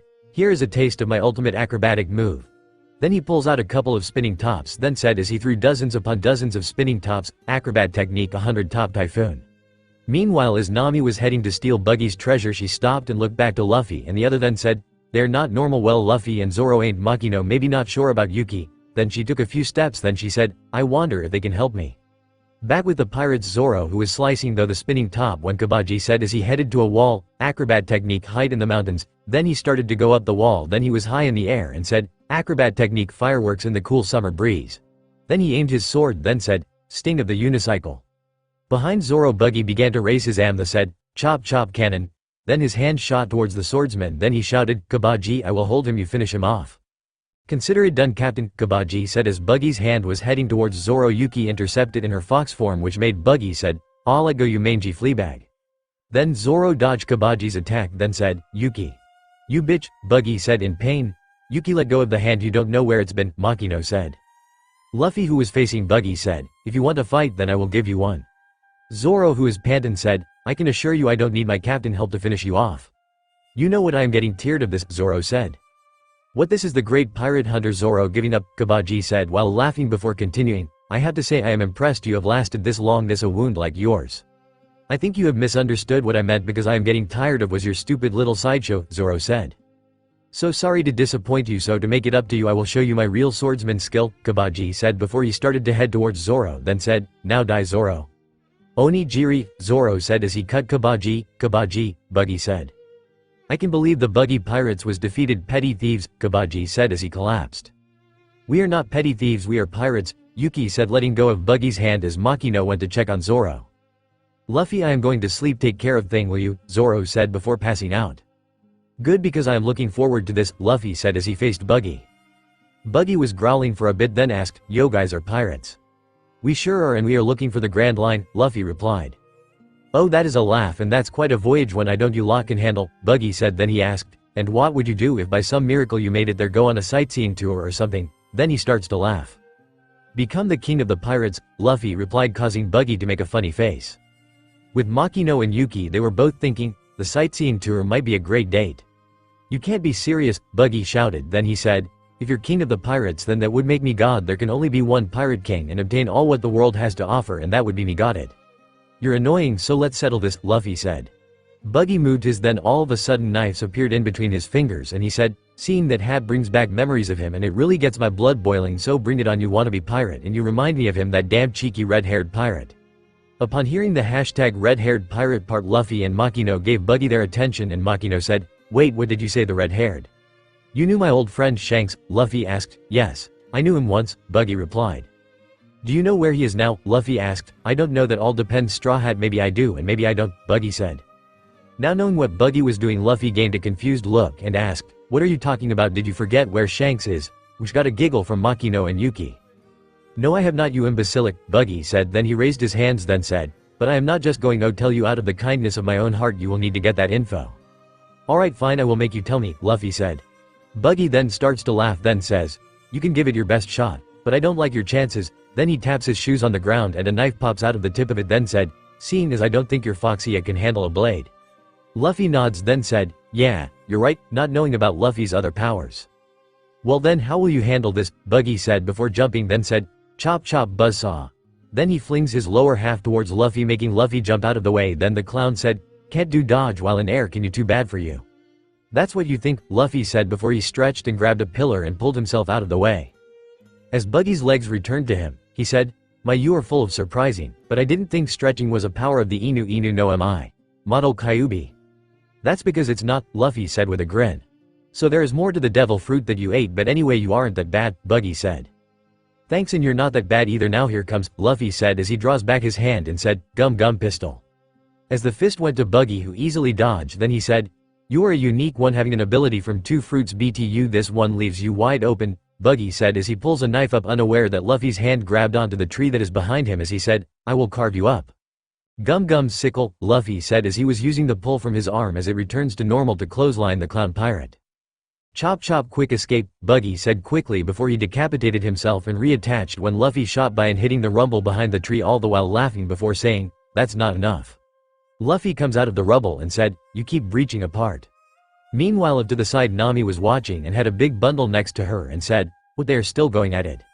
Of course they are, Luffy isn't one to give you zero when it come to helping people protect their treasure, and it's also who he is, Makino said as she remembers some of the one-sided conversation about Luffy and his role in the world with the Sea King that lives near their home. Chop chop cannon, Buggy said before launching his hand with knives in between his fingers which Luffy caught, then the clown said, separate. Then the hand detached from the forearm shocking Luffy and who barely dodged the attack as he flew back into the rubble, causing the clown to laugh a bit before saying, so Rut, do you give up yet? Then gains a pissed look. Luffy, who was sitting in the rubble, was looking at his hat then looks at Buggy with an angry expression and shouted, you bastard. How so, was I not supposed to starch your face or something? Buggy said. You bastard, nobody damages my lucky hat and walks away from it alive, Luffy said making Buggy gain a confused face before Luffy shouted, this hat is my only treasure and anybody that touches it is going to pay. Nami, who was still watching from the side, looks at Luffy and remember what he said about the hat then said, and here I thought there wasn't anything that can faze him. There is very few thing that can, and one of them if messing with the treasure of these he cares about will definitely do that, Makiko said. Could he really help me if I ask? Nami thought as she looks at Luffy. It seems that hat has some history to it, Buggy said. That right it does, Luffy said, is it really all? That's special, Buggy asked as he remotely moved his hand and aimed it at the hat before flinging a knife at it, but Luffy noticed it and dodges the knife then. Buggy said, then in that case you should protect it. before stabbing the hat, making Luffy gasps in shock as he remembers what Shanks has told him about the hat and how he got it while the hand went back to Buggy. The end. He said, "How is this old tattered hat a treasure?" Then starts to laugh before saying, "Treasure refers to sparkling gold, silver and jewels, and all those things reflects their own grandeur, and you really consider this old straw hat to be a treasure? You need to grow up, boy," before laughing again. "Shut up. When Shanks gave me that I made a promise," Luffy said in an angry tone. "What do you mean to tell me that this really is Shanks' hat?" Buggy said. Then he throws it on the ground, then said, "No wonder it looks so familiar. He always wore it for as long as I knew him." "What, you and Shanks was on the same pirate crew?" Luffy said in shock. "Yeah, when we were both pirates and in training we were fellow comrades. The damn detestable red-haired bastard," Buggy said as he strapped on the hat. Luffy growls at Buggy before charging while saying, "Shanks is a much better man than you'll ever be, and you don't have the right to call him a comrade, and don't you ever badmouth him again." "Time for my chop chop quick escape," Buggy said, and the moment his head detaches, Luffy kicks him in the stomach. As Buggy's body was going down, he said, "I don't want you to ever mention Shanks' name to me again, you bastard." Buggy reattached his head, then coughs a bit, then said, "I can say what the hell I want." Luffy starts to pull on Buggy's cheeks, then said, "Tell me what the hell and Shanks, and where can I find him now?" Then he lets go and said, "Damn, how dare you tear up my treasured straw hat." Buggy sits up and asks, "Do you really want to know?" making Luffy turn to face the clown pirate as he said, "Because he is the one person I loathe and will curse for the rest of my life, and as long there is breath in my body, Shanks, I will never forgive you." Then he looks at Luffy, then said, "In all of my life I have never been as mad at someone as I am with him." "How so?" Luffy asked. "That bastard Shanks stole countless riches from me. I don't know how you two are connected, but I will say what the bloody hell I want about him, seeing as I have earned that," Buggy said before telling Luffy what happened. Once Buggy was done telling his story to Luffy, the boy then said, "So you're telling me that Shanks saved your life?" Buggy got mad, then said as he made a pose, "Non, that's not the point I'm getting at it." "It's not?" Luffy asked. "I think you mean when Shanks surprised him, causing him to swallow the devil fruit," Makino said as she heard the story. "That's right, and because of what he did I couldn't even swim in there for go and get my sunken treasure, and then I had a revaluation. If I can't get the treasure that is in the water, then I will just collect the treasure that is on land with my newly acquired chop chop powers." Then he raises his top half while saying, "And now I won't let anyone that even think about touching my treasure live. Death to all that plunder my treasure." Then he shot past Luffy towards Nami, who was trying to get away with it while shouting, "Get back here, you thief." Nami looks to see Buggy flying right toward her and said, "Shit, he spotted," then ran away with the clown pirate following. Meanwhile, Luffy looks at the lower half of Buggy and off to the side. Makino noticed Luffy and said, "He isn't planned to what I think he is doing." Yuki turns to looks at Luffy and said, "He is." Meanwhile, Buggy was chasing Nami while saying, "You don't stand a chance escaping from me, and now I am going to flashily chop you up." When Buggy was near, Nami closed her eyes to brace for impact, but when it never came, she said as opened her eyes, "What?" only to see Buggy with a look that said he was in absolute pain. Then he fell to the ground, then in a pained whisper said, my balls, that was a cheap shot." Luffy, who had a foot in between Buggy's legs, lowered it, then turned to the clown and said, "Don't run off yet, we are not done." Then looks at Nami, then said, "Hey, you better drop that treasure and get out of here. You don't want him coming after you again." "What, drop the money and run away? No way, I would leave my treasure behind," Nami said. Buggy, who was still on the ground, begins to growl, then looks up and asked, "Did you just say that the treasure was yours?" Nami looks down at Buggy, then replies, "That's right, I am thief that steals from pirates, and I just stole a lot from a really annoying one, and so that makes this my treasure, you understand?" "Ah, that makes sense," Luffy said. "That's pure nonsense. That's my treasure, and just because you stole it doesn't make it you," Buggy shouted. "Well, technically they are both right, and now for it to be officially her, all she needs to do is get away," Makino said. "You're right," Yuki said. Then she turns to Buggy and asks, "Plus, did you steal it first?" "Right, and what is the deal? A chemical lecturing another chemical," Nami said. "What did you just say?" Buggy growled. "Whatever, and another thing, the day I take a morality lesson from you will be the day I stop being a thief," Nami said before sticking out her tongue. Buggy then said, "Then I hope you are ready for the consequences. Now here comes." Then he begins to lift off the ground as he said, "Chop chop festival." Then both parts of Buggy split apart, making Nami cover herself and surprising Luffy. Then as the lower part of Buggy flew toward the upper half, the clown pirate begins to laugh, then said as he turns to Luffy, "I would like to see how you are going to save your friend now, Foxy." "Damn it, he broke up into even smaller pieces," Luffy said. Luffy looked down, Makino said as she noticed something in the ground. Luffy does what Makino said and sees Buggy's feet walking and quickly grabs them, then pulls one of the feet out of the shoe, then starts to tickle it. Then he pulls the skin before saying, "See how you like this," as he slams the foot onto the ground, toes first. "Fuck," Buggy yells before turning to Luffy and shouted, "Damn it, will you knock it off?" "No, you knock it off," Nami said before swinging the bag of treasure at Buggy. Buggy sees the bag coming at him and quickly summons his hands to catch the bag. Then he said as the bag was loaded, "Why, thank you for giving me back my treasure, Nami." Nami begins to shack the bag to lose Buggy's hands before saying, "Let go, will you?" "I will not, so why don't you let, as this is my treasure, so get your grabby hands off of it," Buggy said. "No, it's mine," Nami said as she was still trying to get rid of Buggy's hands. "Just give me back my treasure, will you?" Buggy said before one of his hands was rising, completely unaware that Luffy lad let go of his foot and was running toward him. "Now die." Then his hand shot towards Nami. "And I thought I told you haven't finished with me," Luffy said before jumping and kicking Buggy in the head, sending him to the ground and sliding on it with the treasure going everywhere, knocking Buggy out. All the parts flopped to the floor. Then he looks toward the clown and said, "And consider that move payback for the mayor person." Nami gasping a bit, then she said, "Thank you for that, I owe you one." "Sure, it's not a problem," Luffy said. Then he remembers something, then said, "Oh yeah, the map." "The treasure," Nami said as they both looked toward where the treasure was and gasped in surprise to see Buggy had regained conscious and was floating just in front of the treasure. "This isn't over yet, Foxy," Buggy said. "God, he's still alive," Luffy sighed. "Just shut up, Foxy, also how dare you try and flashily do me in," Buggy said as he floated above the treasure, and which Nami took the moment to run. Then the clown said, "You will pay for that," before saying, "Assemble chop chop parts," and when he assembled he laughed a little. Then there was silence as he something felt wrong. "Are you looking for these, Buggy?" Nami said as she had a foot on Buggy's tied up body parts. "Got my parts," Buggy shouted, causing Luffy and Yuki to laugh. "Alright, way go thief," Luffy said as he starched his arms back. "Nope," Buggy said as he knew this wasn't going to end well for him. "See ya, Buggy," Luffy said before saying as she starts reeling in his arms, "Gum gum bazooka."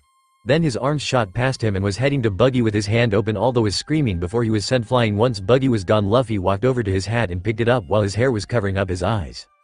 Nami saw this, then said, "Sorry, your hat was torn up." Luffy laughed a bit, then said, "Don't worry about seeing, as I can still wear it. Also, Buggy is gone, so for now, I am satisfied." Nami didn't say anything as she remembered how Luffy reacted to when Buggy damaged the hat, then said, "If you want, when I have some free time, I can repair it for you." Luffy turns to face Nami and asked, "What's that?" Nami was about to say something before Yuki appeared and said, "She said you would fix the hat if you like." "No, I did not. What I meant to say was I split Buggy's treasure into two, so can you give me a hand and carry half of it, as it's a bit heavy for me," Nami said, hoping that it would distract the Straw Hat Boy. "That sure is a lot," Luffy said. "If anything, that clown Buggy knew quality treasure when he saw it, and now it's all mine, and I bet I can sell it for at least 10 million berry," Nami said before bringing the bags up and rubbing her cheeks on them before lowering them to the ground, then hold out a scroll to Luffy and said, "Here, this is the chart for the Grand Line. You do want it?" "I do, and you're just giving it to me?" Luffy asked. "Well, you did save my life, so it's only fair," Nami replied. Then he looks at the map, then sighed. Luffy takes the map and said, "Thanks, Nami, you are a kind person," then turns around and walks over to Makino and said, "I have it, the name to the Grand Line." "I can see that, and before we go there, we will need a few more members for our crew," Makino said with a smile. "Oh yeah?" Luffy said before handing Makino the map, then heads over to Nami and asks, "So are you going to join my pirate crew?" "And I told you that I will never join a pirate crew," Nami said before she gains a smile, then says, "But I will tag along, seeing as hanging around you seems profitable." "Yay, I got," Muffy shouted, "but I am only joining you because it's in my best interest." "Got it," Nami said. "Sure," Luffy said before walking over to Zoro and said, "Hey Zoro, time to wake up." When Zoro doesn't wake up, he slaps his swordsman while saying, "Zoro, it's time to go." Zoro wakes up with a groan, then as he stands up, he asks, "Did we take care of everything?" "We have Zoro, and now we have a map of the Grand Line as well as a temporary navigator," Makino said as she and Yuki in fox form walks up to her captain and crewmates. Zoro turns to Nami with an intense look before saying, "I don't know about this, I feel lightheaded." "Of course you do, it's always something with you too," Nami said. "Oh Nami, you don't know the half of it," Yuki said as she knows thanks to Makino that Luffy will help those that needs help. "What do you mean?" Nami said. "You will see soon enough," Makino said before turning to Luffy and said, "Luffy, I think it's time to help the mayor." "Oh yeah, forgot about him," Luffy said before turning to the mayor, then says as he stands up, "Guess we should wake the old man up." Before the pirate crew could take a step, they heard someone say, "Hey you aren't a resident of this village." "Sure aren't, so who are you?" Luffy replied. "What was all that cannon fire we heard? Because it sounded like there was a battle earlier, so if you know anything please tell us," one of the villagers said. "Oh good, they're just the residents of this village. For a moment I thought they might be more of Buggy's crew," Nami said. Then one of villagers saw the mayor and said, "Oh mayor." Then another said, "Say something, can you hear us?" Another one asked. "He is out cold," a woman said. "The pirates definitely did this," a man said.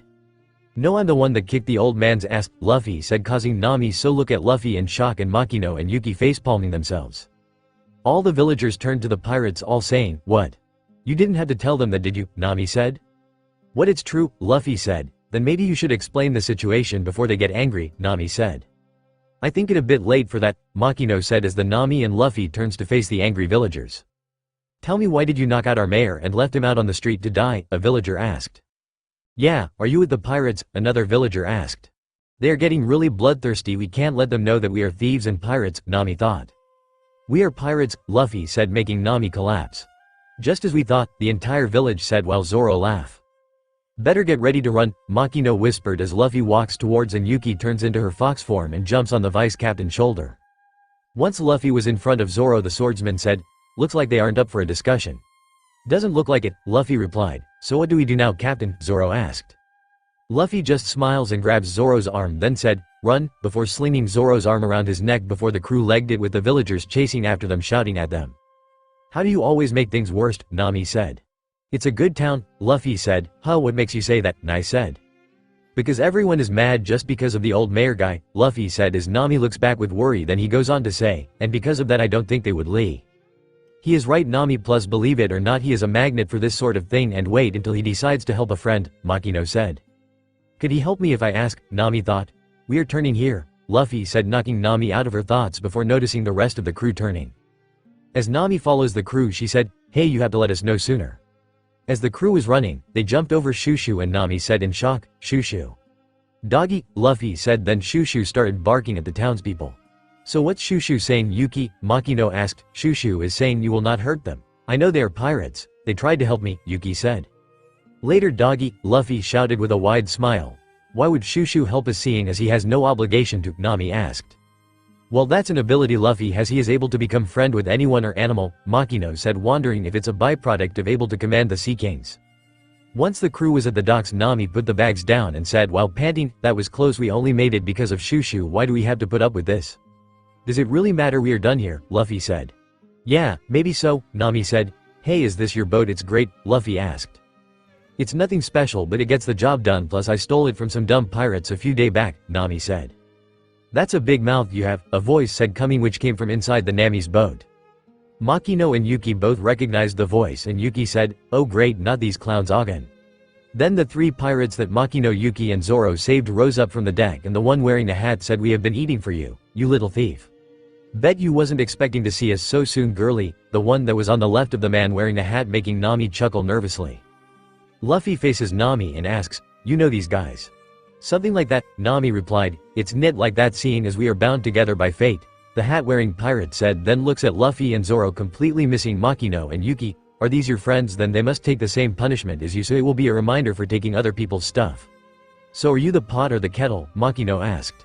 The three pirates turned to Makino, and one asked in a panicked tone, aren't you the woman that was with Zoro? That right I am, and Zoro is the guy that the Straw Hat Boy is carrying, Makino replied, causing the three pirates to run screaming, which Luffy just laughed.